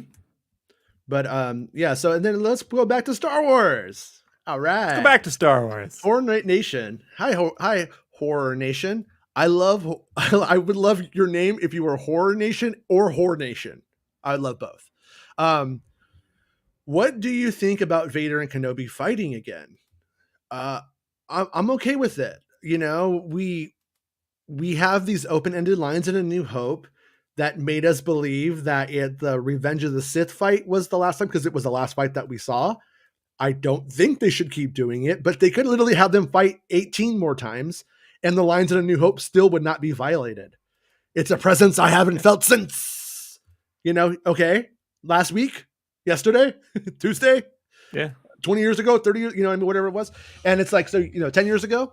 So that's okay. And then, so it's completely like, okay, of course there's diminishing returns. And I think that this happened this one time is both surprising and I find it exciting because of that. I did not expect we would ever see Kenobi and Vader fight again. But you can do it. And we're going to see. And the reason that I think it's even better than the Revenge of the Sith version is that we're going to have Kenobi fighting Vader in the suit. I could just see there being a scene where, like on the Death Star, Vader looks down and he picks up sand. Tatooine sand. Tastes like lizard and Tusken. Wait, he takes it, he puts it in his ass crack. That's Tatooine sand. Yeah, it must be Obi-Wan. Like yeah. There's nothing like the reason that is the lizard shit in the sand. So when you leave it in your ass crack, you begin to hallucinate over time. So. Puts it on, he sees fucking Watto in a rave. You know what I mean? Like, Kid Stir and Watto come back. He's like, oh, what's happening to me? So, and then Horror Nation also asks, do you think we'll see Vader in the suit slaughter people? So there isn't an opportunity I have heard of where that may happen. But I don't want to mislead you. I don't want to misspeak. I don't want to go too far. So in my opinion, I think you will very likely see Darth Vader killing, we'll just call them bystanders. Okay. But that is not a promise. That's me just looking at a couple of things that I know of and going, that really does make sense. So yeah. So that's not a scoop, so to speak. Doing my best, but yeah. I'll say it. Fuck those beat biters. Yeah. Sheesh, they love you today. Jason, the warden of Star Wars leaks. Yeah. It's, it's so weird. Like I said, just either just forget about me or treat me fairly. That's all I'm asking, Fair enough. Yeah. Nerd Theory or Making Star Wars choose MSW. Okay, yeah, I'm not asking anybody to choose the junk box. I appreciate that though, but there's no, you have to choose. No, there's make a fucking now, right? Fucking now, make the choice. It's a big pizza. It's a big pizza, and there's a piece for everybody. You could take a piece pizza from bites. Every you pot. only get one little bit. Yeah, and it better not be steaming hot or it can give you a 3rd-degree burn. Those pizza rolls, Yeah. Yeah, my friend just texted me. Yeah, man, I never understood why the old Star Wars group of podcasters didn't listen to Amanda, a bunch of dicks. Yeah, it's because they like a lot of people, and what I'm trying to actually fight against in this instance, which Junkbox wasn't trying to do, I don't think, but is that they get this either or mentality, like there's not enough room. Like for instance, if I was scooping at 100% of my physical maximum time allowance capacity to scoop, there would still be enough room for Bespin Bulletin to do it at even more than I'm doing it and others. Like that is the amazing part about it. And the idea that there's just not enough room for a podcast, or that, people are busy and they only do one. They only have time for one show and I'm going to be it. It's going to be me. That's just not. Can you just spend their energy going after the shows that just endlessly make shit up because they have no sources? Like that's the shit they should be doing, but I don't understand it. I get theories where we want to sit around, but I'm talking about the ones that literally just make shit up, for clicks. Like, how does that help anybody? Yeah. Because then, let's say even if you're one of those cats who just like, hey man, I just like it could be true, but then you're going there thinking about how all that stuff's supposed to fit into film, and then you're getting none of that into film. You know what I mean? Like it's the weirdest thing. Yeah, there's this like kind of I don't know. There's this kind of like place where when somebody is messing up and when they're just like disingenuous, because you just know some of that stuff can't go in. Like with I wasn't really working Boba. I stopped at one point during Boba's production. I was like, fuck all these people, fuck this community, fuck it all. I never want to see it again. They're all trash. People I thought were my friends were just using me because I had a platform. They wanted to climb up onto the platform and get a little bit higher for themselves. It's like, fuck all of this. This is trash. And then as time moved on, I was like, you know what? Fuck those liars. Fuck that. Fuck that. That's mine. I'm taking it all back. And I was like, like Corey Feldman in the Goonies. Yeah, this is our time. Down here is our time. That's what I said. And or that was Mikey in Goonies, actually. Right? So booty traps. That's what I said, booty traps. But anyways, yeah, I've fallen a couple of those. Anyway, so I just don't, then they say that Nick Santos confirmed it's coming tomorrow. So that's good. It's good if there's more people saying that it's happening. It might be hashtag show, I think. Okay. Okay. So yeah, and then I already went there. I'm trying to we were so I was so into my own slideshow today. I feel like I ignored too much of the chat. So I apologize to the chat. It was an open chat day though, so it's not a chat show though. Now we go to the chat. Now go to the chat. Show. A little chat show. We chat. Now it is. Not first. First 10 minutes has to be the fucking news, or we're done. The algorithm will destroy us. That's how it works. I like Bespin's unexpected image to see turning this on of Jar Jar flipping people off. Yeah, good times. But best of times. Yeah. So tomorrow, I will be on, and I will, I'll send you the invite whenever you can do it. You know what I mean? And we'll come back and we'll hear Rob's thoughts and stuff about Rob's not busy. So we'll make sure tomorrow that things get covered in a timely way, but also that we do the normal show in some way too, or whatever ends up working. It's early shows I don't want to do. Right? I may or may not be on at this time. I don't know. Tomorrow's weird because I got a meeting, so we'll see. Yeah, well, I still don't know what time that is. It's weird, but whatever. Yeah, well, like tomorrow, if I have to get up, if it ends up dropping at 6 a.m. and I'm doing a show at 6 a.m. tomorrow to cover the actual trailer, then after that point, it's covered, and then you and I could come and do the show whenever works for you. The Crawling Chaos says, perfect. After years of clickbait bullshit, I actually would love to see Brie Larson as some of the main characters in Star Wars just to shit in the haters cereal. Yeah.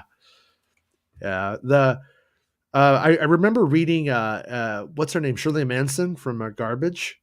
I remember reading in Rolling Stone when I was a kid that her boyfriend cheated on her or something, and she shit in his cornflakes, and she brought him cornflakes, and he went to eat it, and there was just a Shirley Manson turd in there. Yeah, it makes me think of that. Oh, it's Star Wars Meg. Good evening, Star Wars Meg. How are you? Yeah, I love Star Wars. Jibber jabber. Get on with the spoilers. Mm-hmm. Yeah, go back to the spoilers, jerky. Wouldn't it be cool if the accent and if everything was just completely a lie, and she's like, "All right, jerky. All right, who tell me who else is in it? All right, is Watto in it? Tell me, is Watto in it? Up with the jibber jabber. None of your jibber jabber nonsense, jerky." So I love it. I need a good phrase like that. It's a good one. I'm not clever enough for it though. Just take that one. You could have it. The Crawling Chaos says Shirley Manson was my teen crush. Yeah, she's pretty hot. Mine was Kim Shattuck from the Muffs. They just lived down the street. And what's amazing about her was at the time she was like 35, 36 years old. She was much older. I thought she was my age because she looked so good. You know what I mean? So I'm like 18 going, yeah, so what are you doing right now after the show? She's probably looking at me dude, you need to fucking go to college. I had a crush on a 35-year-old woman when I was 18. You did? Got this close. Just that close? That close. Yeah. But she snapped out of it. It's this close. Yeah. I was watching a documentary on Edward Furlong yesterday, and I forgot. You remember that he had a girlfriend that was 28 when he was like 15.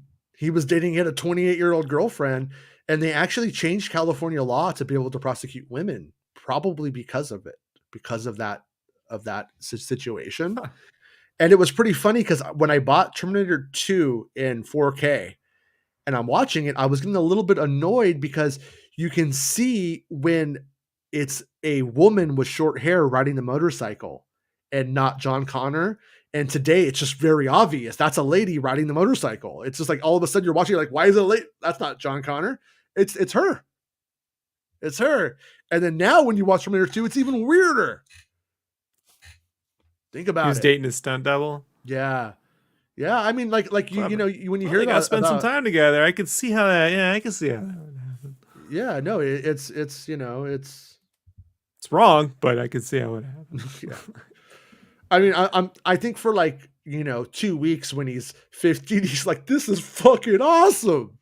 And then, but then he probably, you know, you get into the relationship and the manipulation and stuff, and it gets a little bit different, I think. And then everyone wonders why he's fucking weird as shit 7 years later. You know what I mean? Like, it's like, kid didn't have time to grow up. You know, it's ridiculous. Yeah, I'd like to see him get a you know, a third chance or whatever. You know, they should bring him back. I think he is great. X-Wing says, if Yaddle isn't in Kenobi, Meg's quitting Star Wars. Laugh out loud, I'm secretly a Toydarian, says Meg. I need Yaddle in something. X-Wing. Yeah. Yaddle's killed, right? Yaddle's killed during the Clone Wars. Is that still official? Can't remember. Because if she's not, Yaddle's coming back, you guys. That little hair.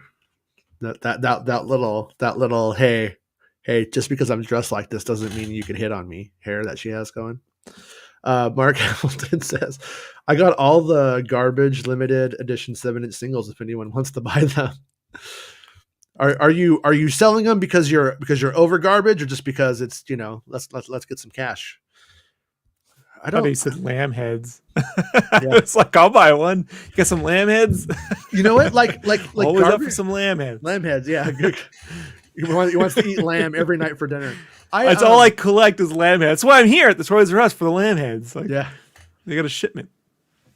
Yeah, I never disliked garbage, and I was like, this isn't a band to hate, you know.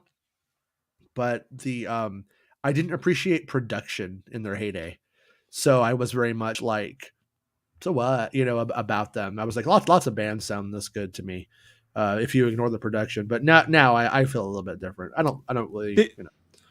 They were one of those bands that when I was in the Army, when, like, was it 2.0 came out or something, and like, it's just one of the, when you go to the PX, you're like, well, I'm just gonna spend money because I got nothing to do.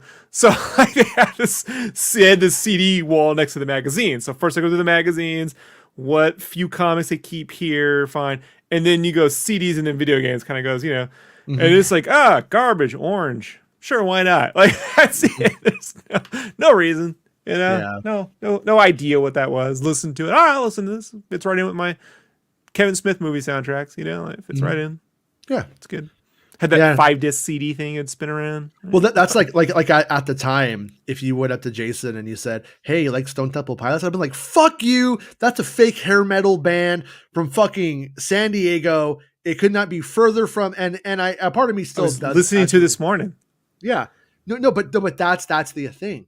Is had I known, see, because in 1991, I was promised this socialist music revolution that was coming, and I really believed in the Northwestern music ideology, and I was like, here we go, man, and then that started happening. I'm like, no, this is the rollback. Now I look back on it, and I'm like, you know what, it could have been worse. It got a lot worse. Once we got to Limp Bizkit, it was killed. So, but I still kind of blame them for it a little bit, but you know. A lot of you musician types out there, you, Johnny, jazz guy, drum boy, you know, the one that comes on here, plays the drums, guitar boy. You guys like listen to music and like you listen to the lyrics and it becomes like an ethos or something. Like there's some meaning. I listen to music and just go, can I see cool imagery? You know, like, and if it starts to paint pictures in my head as an artist, I'm like, that's some shit I like. if all I listen to and I see like Confederate flags and fucking Nazi shit, like I'm like, well, can't listen to this no more.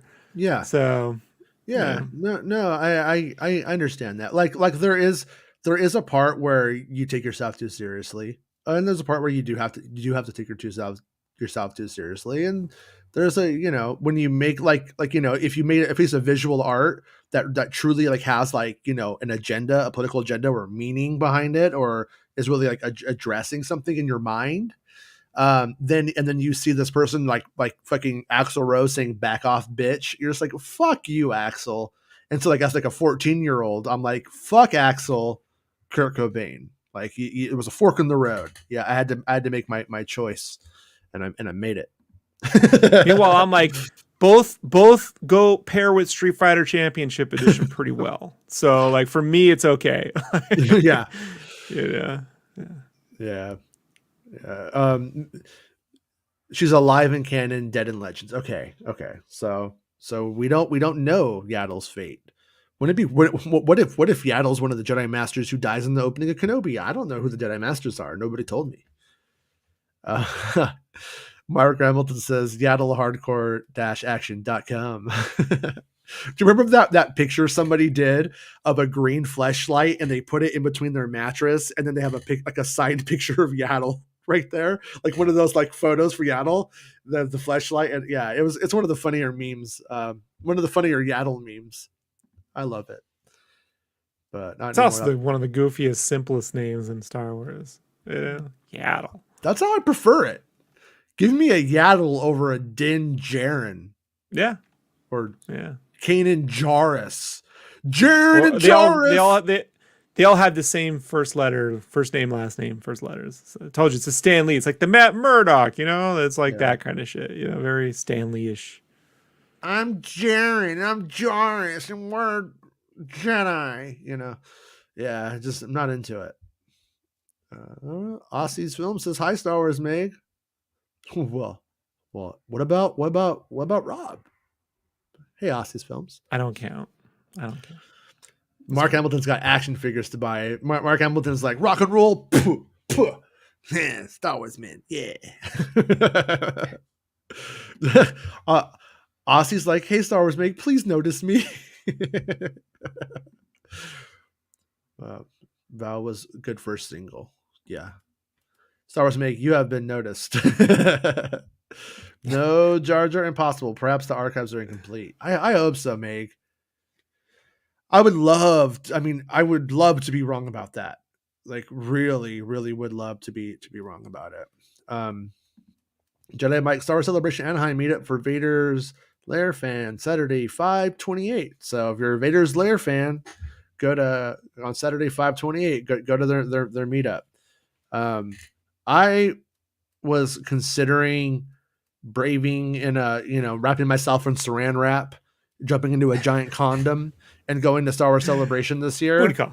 No, and then me and Rob were talking about the new. Me and Rob always swap just general news stories, and we're looking at this one about China and how COVID is breaking out there, and they kind of kicked it, and but how it's starting to move there again. And I'm just like, you know what? I just can't do it. Like if I ever went to Star Wars Celebration and then my kids got long COVID because of it, I couldn't live with myself personally. So that's like why I won't be going, but I will be covering the fuck out of it from here.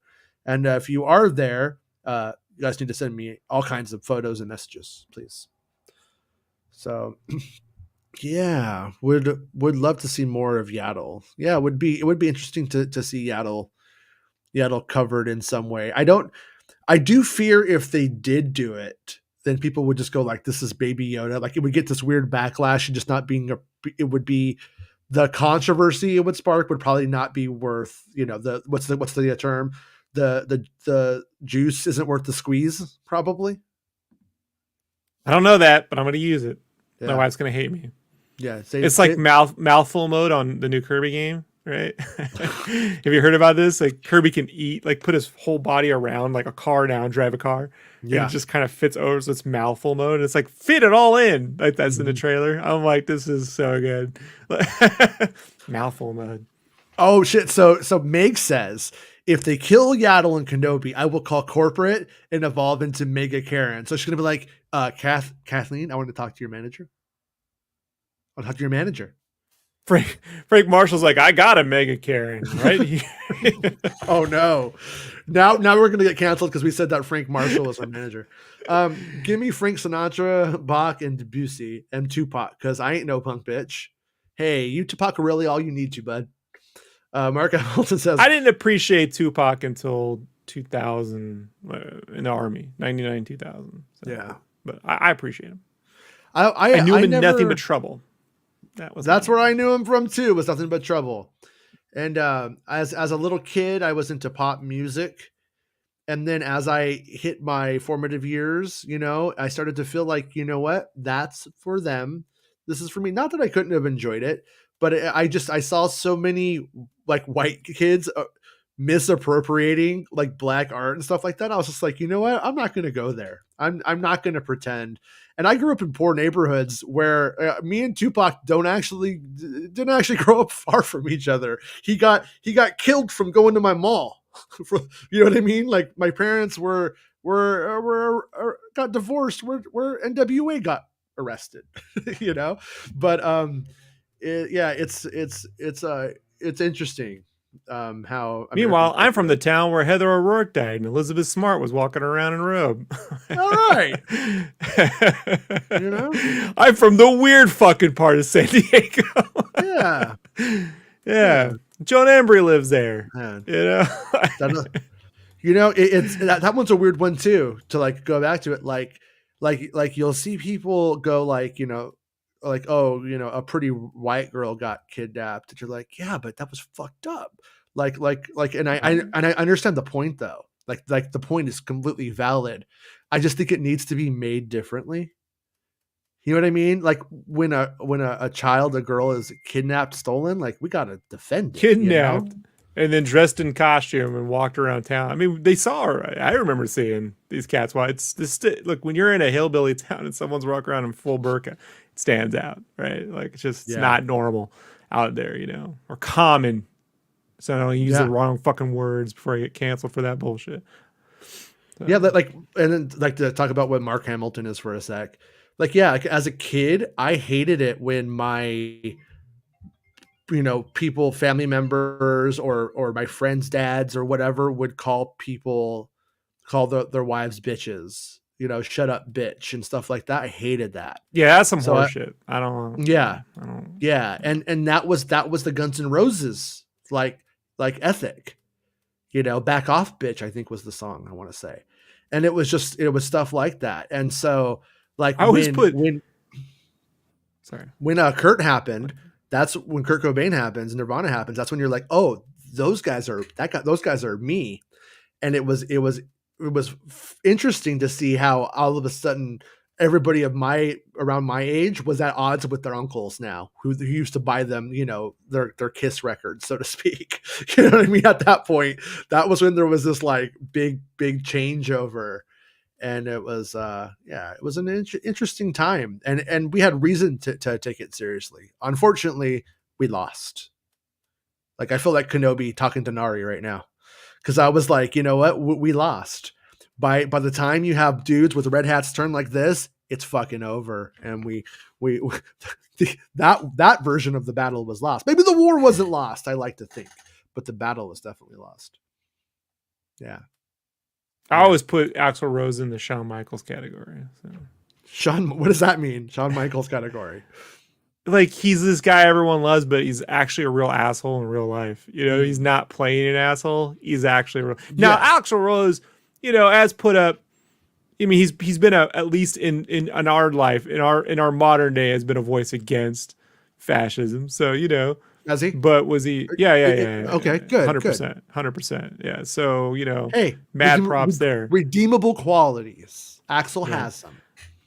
In there, if I had any way to defend them, which I won't, but is my cousin's sister.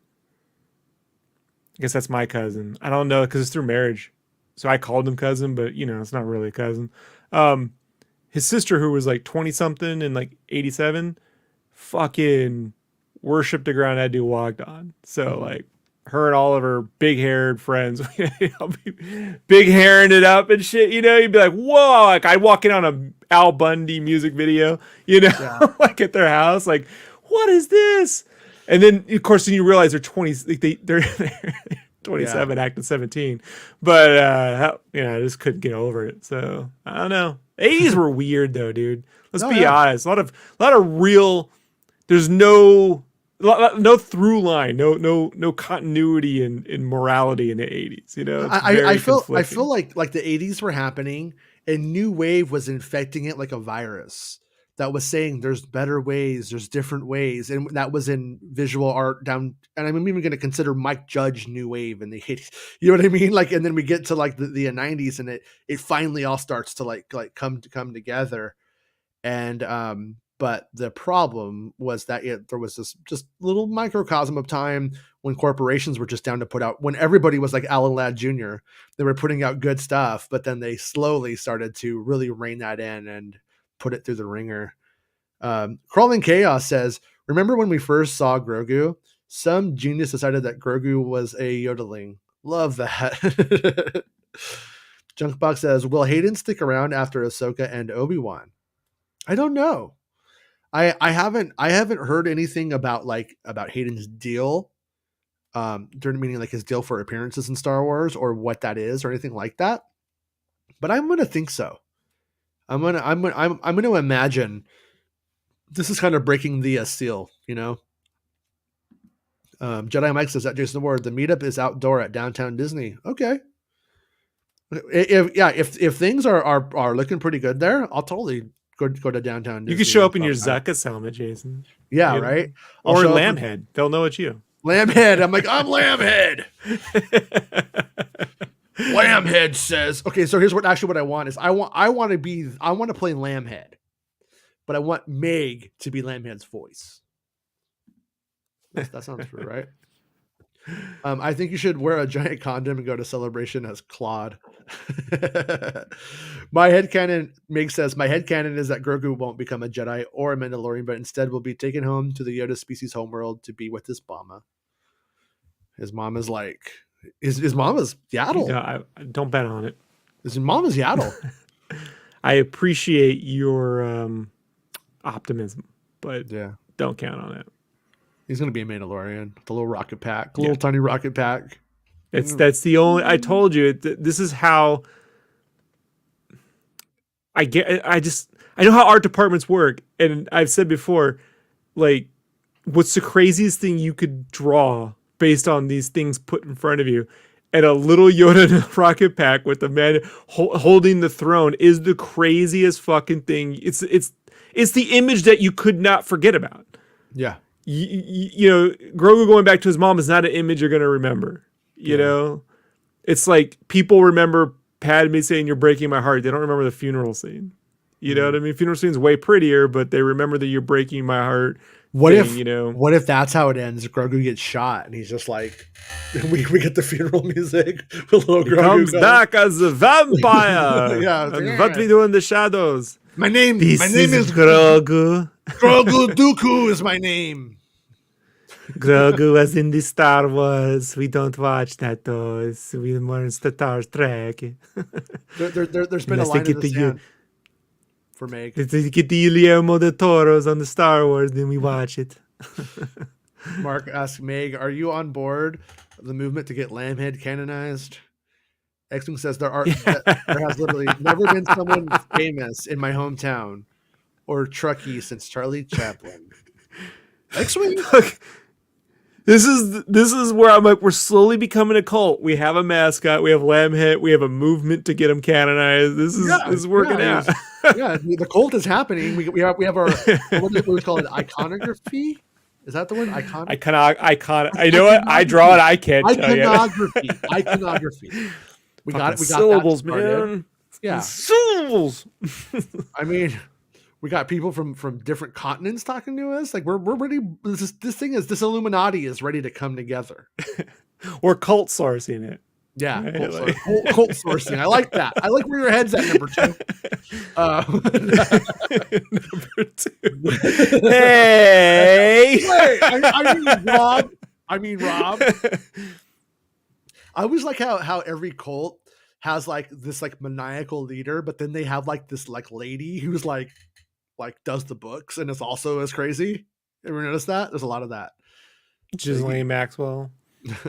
Star Wars Mega reinventing Axl Rose by Against Me is a great album. Reinventing Axl Rose. That's hilarious. Back off, bitch. Yeah.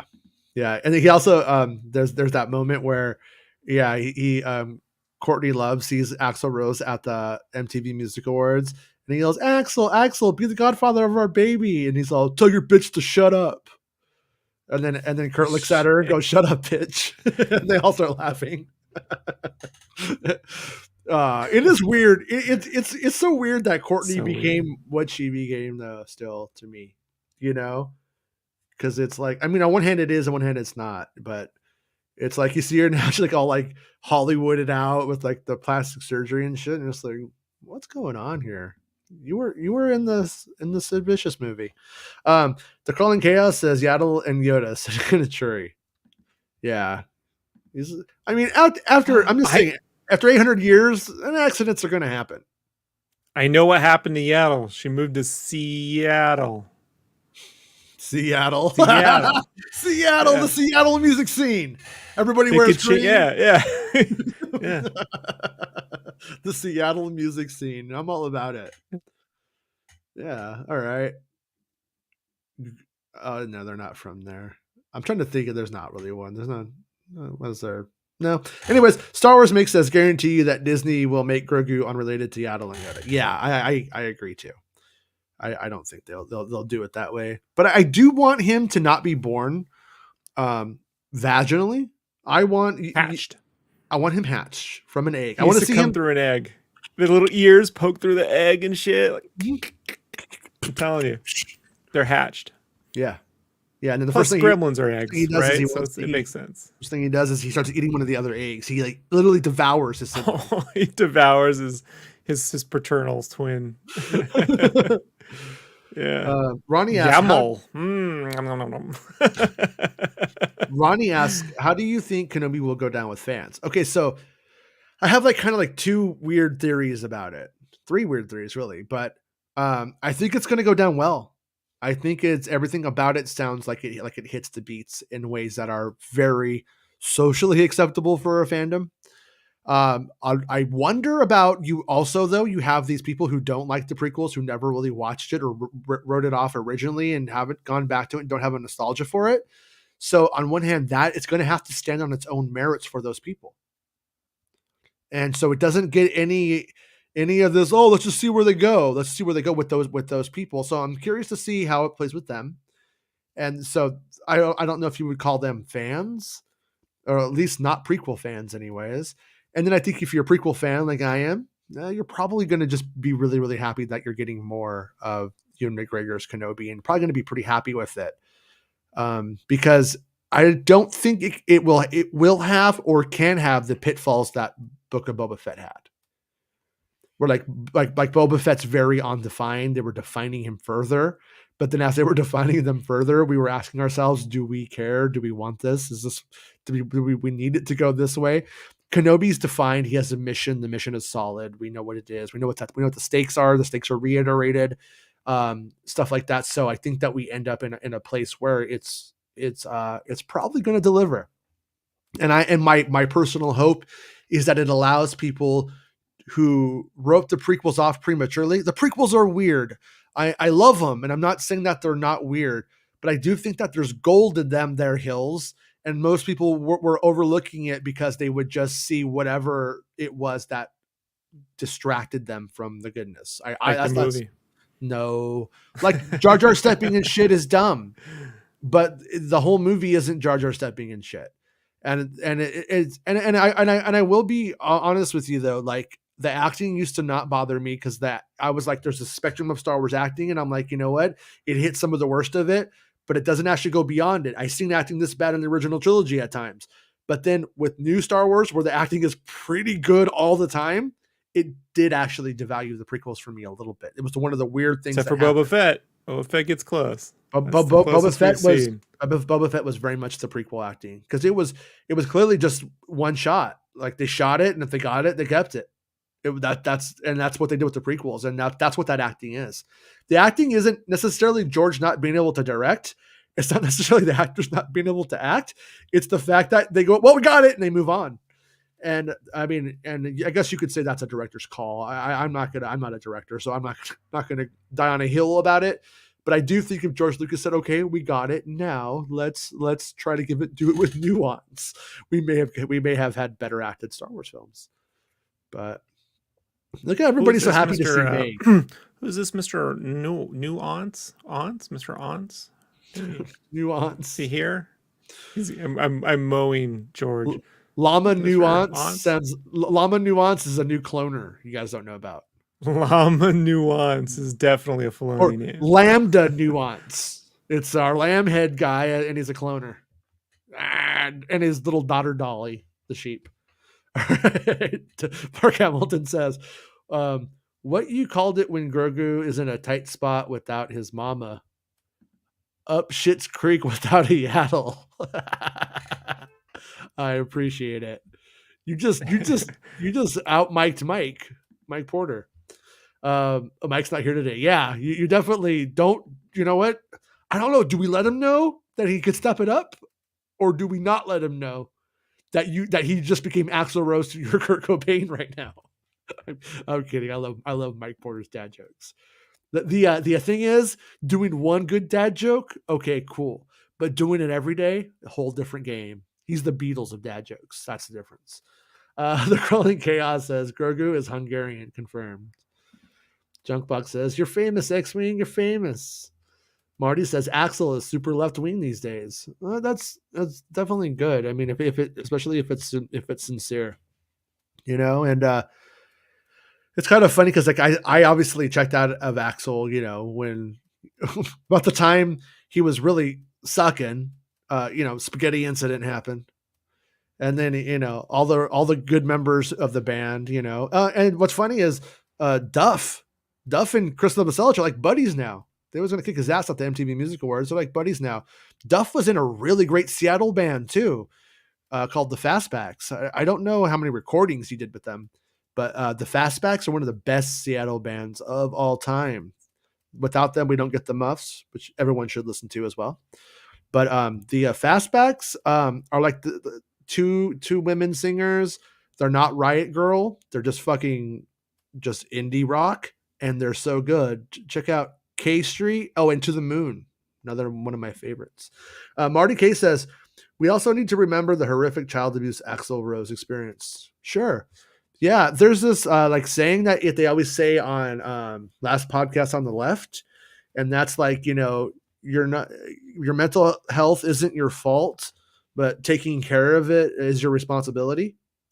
And I think that definitely, like, you know, definitely applies, because yeah, Kurt Cobain and Axl both go through horrific child abuse, and but look at the difference. You know, there were choices. We're responsible for our choices. I make lots of bad choices too, but hey, if Axl's a better guy now, cool. But funny thing, Axl gets Brian May from Queen to play on Chinese Democracy. Brian May writes all the parts. Then he gets Buckethead to come back and redo all of Brian May's parts that Brian May wrote. Doesn't credit Brian May. It sounds like Brian May, but it's not. And he's like, oh, well, because Buckethead was going to be playing on the tour, so I figured, you know. You got Queen on your record, and you took it off for fucking Buckethead, the fucking KFC guy. You fucking asshat. Star Wars Meg says, I think he is a dyad with Anakin, born on the same day and all. Yeah, and also so is Ezra Bridger, pretty much. Like all of these people were born at the same day. So I think they're going to keep the dyad stuff separate, because they made it sound like it was once in a generation, once in a millennia. Even some of the, I'm not sure what they settled on. I heard two things: once in a millennia, once in a generation. I think they might have went with the once in a generation thing, so maybe they could do it, but that's why I don't get them take the we're just a little B movie stance, Jason. Little B movies don't go once in a generation. There's a saga. Like that doesn't you don't get to have that anymore. You got to have that in 77, possibly in 80 with the Empire, right? But by the time you go Jedi, the experience, the final conclusion to the saga, like that's it. It's you're no longer a little B movie. That's it. No, of course. No, it's and that's what I was talking about with Indiana Jones and the Kingdom of the Crystal Skull. There's moments in that film where if you just isolated the moment, they're pulling on the B movie strings perfectly. And then there's other moments where they're just being B movie. And that's what's hard is riffing on B movies and being one are two different things, and sometimes it's hard to get that balance, I think. Yaddle is the Star Wars Joan Jett, says the Crawling Chaos, which would mean that she's definitely riding a Vespa now, and maybe even riding for Vespa Bulletin. So, Mark Hamilton says, "Do you think the fish face, Botox, jumped up lips, and dog shit outliner is some sort of Star Wars cosplay? What the fuck is that look?" Are we talking about Courtney Love? Because if we are, it's also relevant. Star Wars Mix says, "I hope someone cosplays as Sice Noodles this year at Celebration." Meg, I'll get COVID if you come to America. Be Sice Noodles, and I can be your Max Rebo. I'll do it. I'll do a shirtless too, with my man titties out and everything, painted blue. I'll look like Tobias from Arrested Development with like a trunk. What I'm gonna do is I'm just gonna get one of those really long double dildos, paint it blue, and just hold it in my mouth and be like, "I'm Max Rebo," and get arrested outside of Anaheim. Size Noodles Choodles Max Rebo. Marty, hey Marty. Marty says, "Remember Duff McKagan, Guns N' Roses bass player, broke Chris Holmes from Wass's ribs for calling Slash the N-word." Oh, did he really? Yeah, he writes like good articles for the Seattle paper I was reading a while ago. Duff seems cool. It's like he just got in a wrong gang for a while. The Crawling Chaos. Max Rebo with battle damage cosplay must happen. Ronnie Hill says, "Do you think the production will feel more like a theatrical release like Rogue One, or much more in line with the Disney Plus series like Book of Boba Fett and Mando?" So I think that with Book of Boba Fett, I think some things became a little bit apparent about the limitations of the volume. And so we started to get more on location filming. Like there's a secret. Yeah, but Jason, I hear you said this before. The problem I have is the on location shooting that they did with Boba Fett, where they're just standing from even the desert or the sand. They just shot like 1:00 in the afternoon. Like no, but that was all the El Segundo little tiny lot with no space and no room. And that's what that is. Like they built a sandbox and a green screen because it fucking looks horrible. That's all that was. But they actually, for Kenobi, filmed at a secret location that is, I won't say where it's at, but it's very secluded, and it's in Southern California. But it allows them to go and to do things that look a lot more like cinematic in that way, and not like it's all in El Segundo. And but I haven't seen it, so I couldn't say. I don't think the shows need to look cinematic at a modern $300 million Star Wars film level. I think they need to look cinematic in a 1981 Star Wars level. I think that should be doable given the technology, cameras, the way we, filmography, shooting, the whole bit. That should be achievable on these budgets. Yeah. And so when it looks like Rebel Assault in HD, I'm like, well, I can't watch. This is ridiculous. Yeah. Overall, I feel like The Mandalorian, usually the majority of the episodes have a more cinematic quality. There's times I would agree. There's times when you're like the Ice Cave was great. Yeah, that looks like Superman could live there in an 80s movie. Yeah. And but when you get to Book of Boba, that's where you had them trying to do Tatooine too much in ways that didn't work outside and in the volume. And so I'm hoping that it does look more cinematic. But I do know that if they did more stuff on location for that reason. All right. Does it? But that's not a promise it's going to work. That's just why they were doing it. So we'll have to see when it comes out, and I think we'll all be pretty conscious of it. I do think that Deborah Chow is a better director than what we generally got on the Book of Boba Fett as well. So I expect, and her episodes of Star Wars that she's done have been very cinematic. So and the fact that she's doing all of this, unless by some chance she's a person who burns out, which I do not want to even push that idea. But unless she is somebody who burns out doing that many episodes at once, I would imagine it would be a more coherent cinematic vision across the board in this one than any of them. I think if there's any burnout to have, it's not what they're shooting, because it just goes from a 3-month to a 6-month shoot. And let's be honest, the Lord of the Rings films were way longer than that. Mm-hmm. It's just editing bait. You know, like if you don't have a clear narrative, if you have to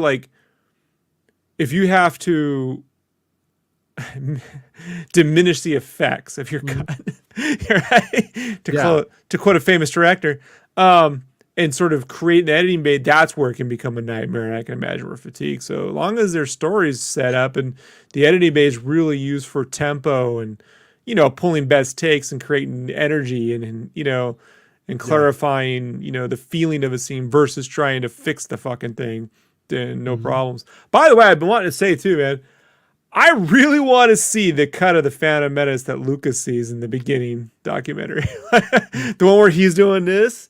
I want to see the unedited cut. That's the one I want to see. I don't care how long it is. I just want to know what was actually giving him this, you know?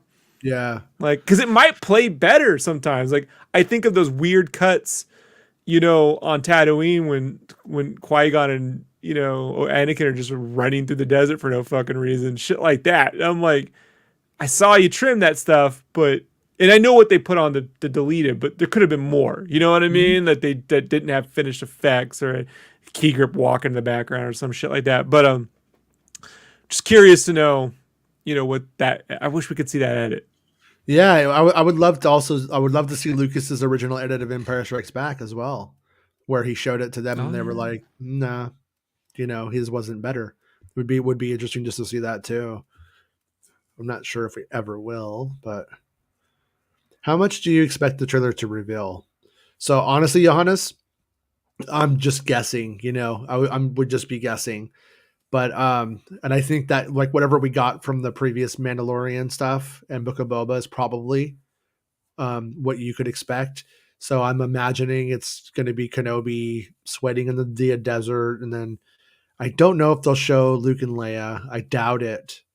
I'm thinking that they're going to hold that stuff away, and we'll probably see the Inquisitors, and we'll probably see Uncle Owen, Aunt Beru, maybe, if they can show them away from Luke. I know they can show Owen away from them, and then maybe they'll show like some of the establishing planets and stuff from later in the series, like from the exposition shots that don't really tell us anything, and so they might show us that's the only that's what I would bet on, and probably Darth Vader in his like little tank or something like that, stuff that they've already kind of told us that they're going to show us, and things that would just get everybody super excited about it to physically see it. That would be about what I would imagine we end up seeing. But I wish I could do a blow by blow on the trailer, but I can't, unfortunately. We need a Jar Jar spinoff. I'm with you, Spencer. I'm totally with you. And somebody asked how Jake Lloyd was doing, and I lost it. I was trying to look. We were friends on Facebook. I was going to see if he was back on Facebook at all or anything like that. But I hope he's doing well. You know, I mean, he was dealing with schizophrenia, and I don't for the life of me understand how somebody who has schizophrenia can be held responsible for their actions in a way that like gets them arrested. Like that's so complicated. We have a brutal justice system, my friend. Yeah, you know, wrapped around, you know, like a sort of free will democracy, right? Like, but once the eye of Sauron turns on you, they have zero compassion for mental health in this. I mean, my father, like I said, he did security for this called the Body Shop. It was this strip joint, right? Right, nightclub or gentleman's club, whatever, down by the sports arena, and not too far was a mental health like jail or whatever. It's where they would stick the homeless or people who had mental health. Then they would just let them walk out on the streets to her, you know what I mean? To just endanger themselves and others with people coming out of the sports arena, and they would do that on purpose so that the cops could go down there and rearrest them. Yeah. And that's when I first learned about, so they're not there to help anybody. They're just there to keep the numbers going kind of shit, and so it's a shame, I wish we took it really serious. A lot of people in this country would have a better quality of life, like them, their families, like everybody. Like, I don't understand. Yeah. I hate it when I see people acting, and not that I don't feel bad for those kids too, but like it's not like he was like one of the Different Strokes kids where he got like a bunch of money and then just started like partying and was, you know what I mean? Was like, he grew up to be a good kid, and he was just like playing fucking PlayStation all the time. You know what I mean? It wasn't like he wasn't out being a maniac or anything like that. And he got bullied by people, and then he has schizophrenia. It's like, come on, man. Like you can't put somebody in jail for that. And especially like in his instance too, it's not like he didn't have like a family, and it's not like he doesn't have, it's just, I just don't understand. It's just so fucked up. So there it is. Yeah, well, so that's where it shows like Making a Murderer. I get like everyone has a bias, but like that shit's real. They really do find ways to, when they want you in prison, they will do anything they can to keep you there. That's basically it. Yeah. Yeah. And like, and I get that. Like I said, I do subscribe to the concept that you're responsible for your mental health. But I think that schizophrenia is a much different line at that point, when reality is literally just differently experienced entirely. So Marty says Duff was the last person to see Kurt Cobain alive. Yeah, it was him and the dude from Jesus, not Jesus Lizard. What was it called? Butthole Surfers. The Butthole Surfers guy thought he was joking. They were in rehab together, and he thought he was joking. He's like, "I'm going to jump the fence," and he's like, "No, you're not." And then Kurt, I think, was trying to be a showman. And I'm going to show off to him. Kurt really admired him, and then he jumped the fence and then punches Chris Novoselic, spits in his face, breaks up the band. That's the one thing about Nirvana that they always kind of like try to obscure as a corporation today. They were broken up. They broke up days before he committed suicide, and then then Duff sees him. I think Axel finally accepted the meds now, and that Slash and Duff are back. Not that it's a competition, but Axel's abuse was, no, it's true. It was very, very fucked up. You're not wrong. Star Wars Mix says, remember when Boba said he's ridden beast 10 times the size? He's referring to a creature known as Joe Mama X-Wing. X-Wing, she got you, X-Wing. She got you. She got you, X-Wing. She got you. Sorry. That was pretty fucking good, though.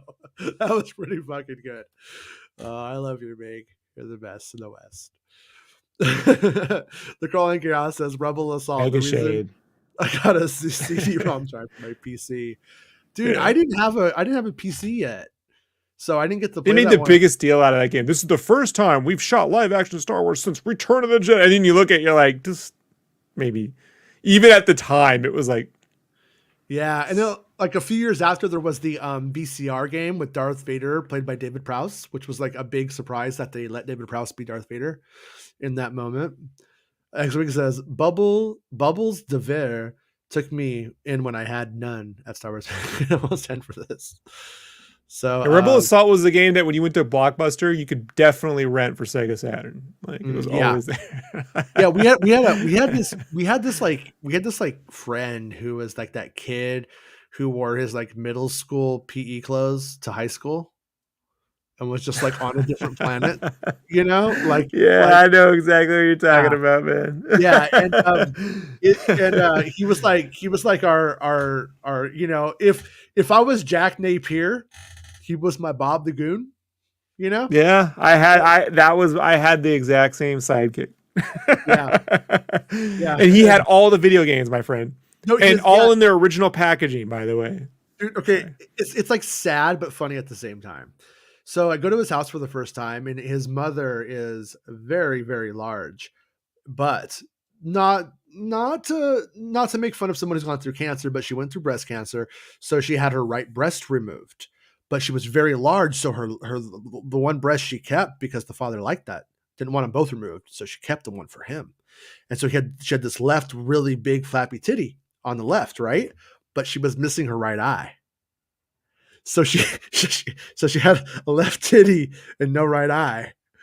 And you're just a 15-year-old. I'm not lying. It's me. I can't. No, it was funny. It was truly funny, actually. I have to be if I ever complain about my life, I go, man, I got it way easier than some folks. Some folks just had it way tougher. Yeah. You know, like I should never fucking. I get to hang out at Toys R Us all night now. You know, she sent money to like David Duke types and stuff. Is she Mad Eye Booby? She was Mad Eye Booby was very racist. Yeah, Mad Eye Booby. No, I can't. I know I'm a dick. But they had there was something called Finger Hut, which is like a catalog, and they would just buy this kid everything from Finger, like even like drum sets. Like he had a Finger Hut drum set that sounded like shit. But it was but yeah, it was really, really weird. Like the whole house smelled like pee. But nobody didn't have that. I was his friend. I was his friend because I was like, this is fucked up. You know what I mean? I was like, you're cool, hang out with us. I had this slightly weird friend who was a good kid at heart, you know, got picked on in a way, you know, like I was like, if I wasn't able to get past my 5th grade self, this would still be me, kind of thing, you know, like I always took to like protecting that dude, you know, to this day, you know, like I'm still there for him. But it was like, I was like trying to tell people like, he's not weird. He's really cool. Okay. He's weird, but he's really cool. You know? like he's all right. Just leave him alone. You know? Yeah. But kid had every fucking video game, man. It was super nice. Yeah. No, that's what he was. And he watched Beavis and Butthead, and so he spoke like Beavis and Butthead. Like that was his only way to almost interact. And I remember he was very jealous of the friendship of my childhood best friend and I. And so he would always do things like tell the other guy, Jason doesn't like video games like we do. So I think me and you should just hang out now. Shit like that. But it was pretty funny. Almost Edward James almost TV's Edward James almost says trailer tomorrow. We had a very good indication of it. A friend texted me who I very much trust and said that they're hearing yes. Junkbox says, I hope that they start doing more Sith content. The dark side is more interesting than the dark side. I think you mean the light side, right? Yeah. So I think Acolyte might be that. I think Acolyte's going to be about ready to wrap it up, Jason. No, never. We're going until the trailer, baby. Right? Oh yeah, we are 17 minutes over now. Yeah. Well, okay, let me see what Meg said. I hope he says one of the memes. Hello there. Oh, it's you. Then you are lost. Oh, this is going to be easy. I'm not brave enough for politics. Let me ask about that. And I wish Jake the best in life. It's a tragic situation. He deserves better. Yes, he does. Totally. 100%. And you guys, the chat's popping. I can't keep up. Santa came back. I come back to live stream and Star Wars Meg roast X-Wing. Laugh out loud. If the chat was, no offense, it's not all about money, but if the chat was throwing in some dollars, I could get it. But let's wrap this up.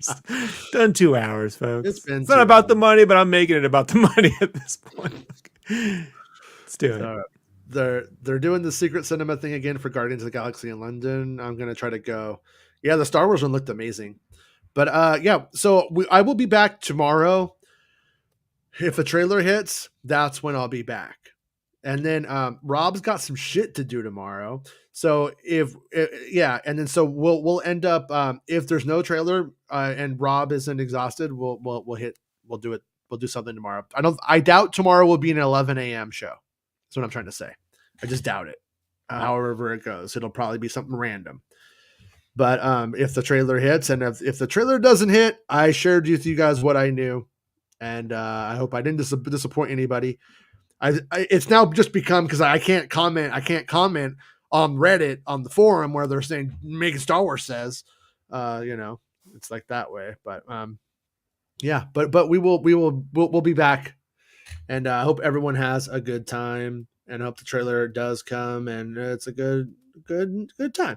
Thanks everybody who's a channel member. Thanks for liking the video and subscribing to the channel and all that shit. I'm supposed to tell you that way earlier, but I didn't do it again because I do what I want. I forget. But we'll be back tomorrow, and here, enjoy your German Star Wars dance off. Bye. It's not about spaceships. Making Star Wars Show. Making Star Wars Show. Making Star Wars Show. Making Star Wars Show.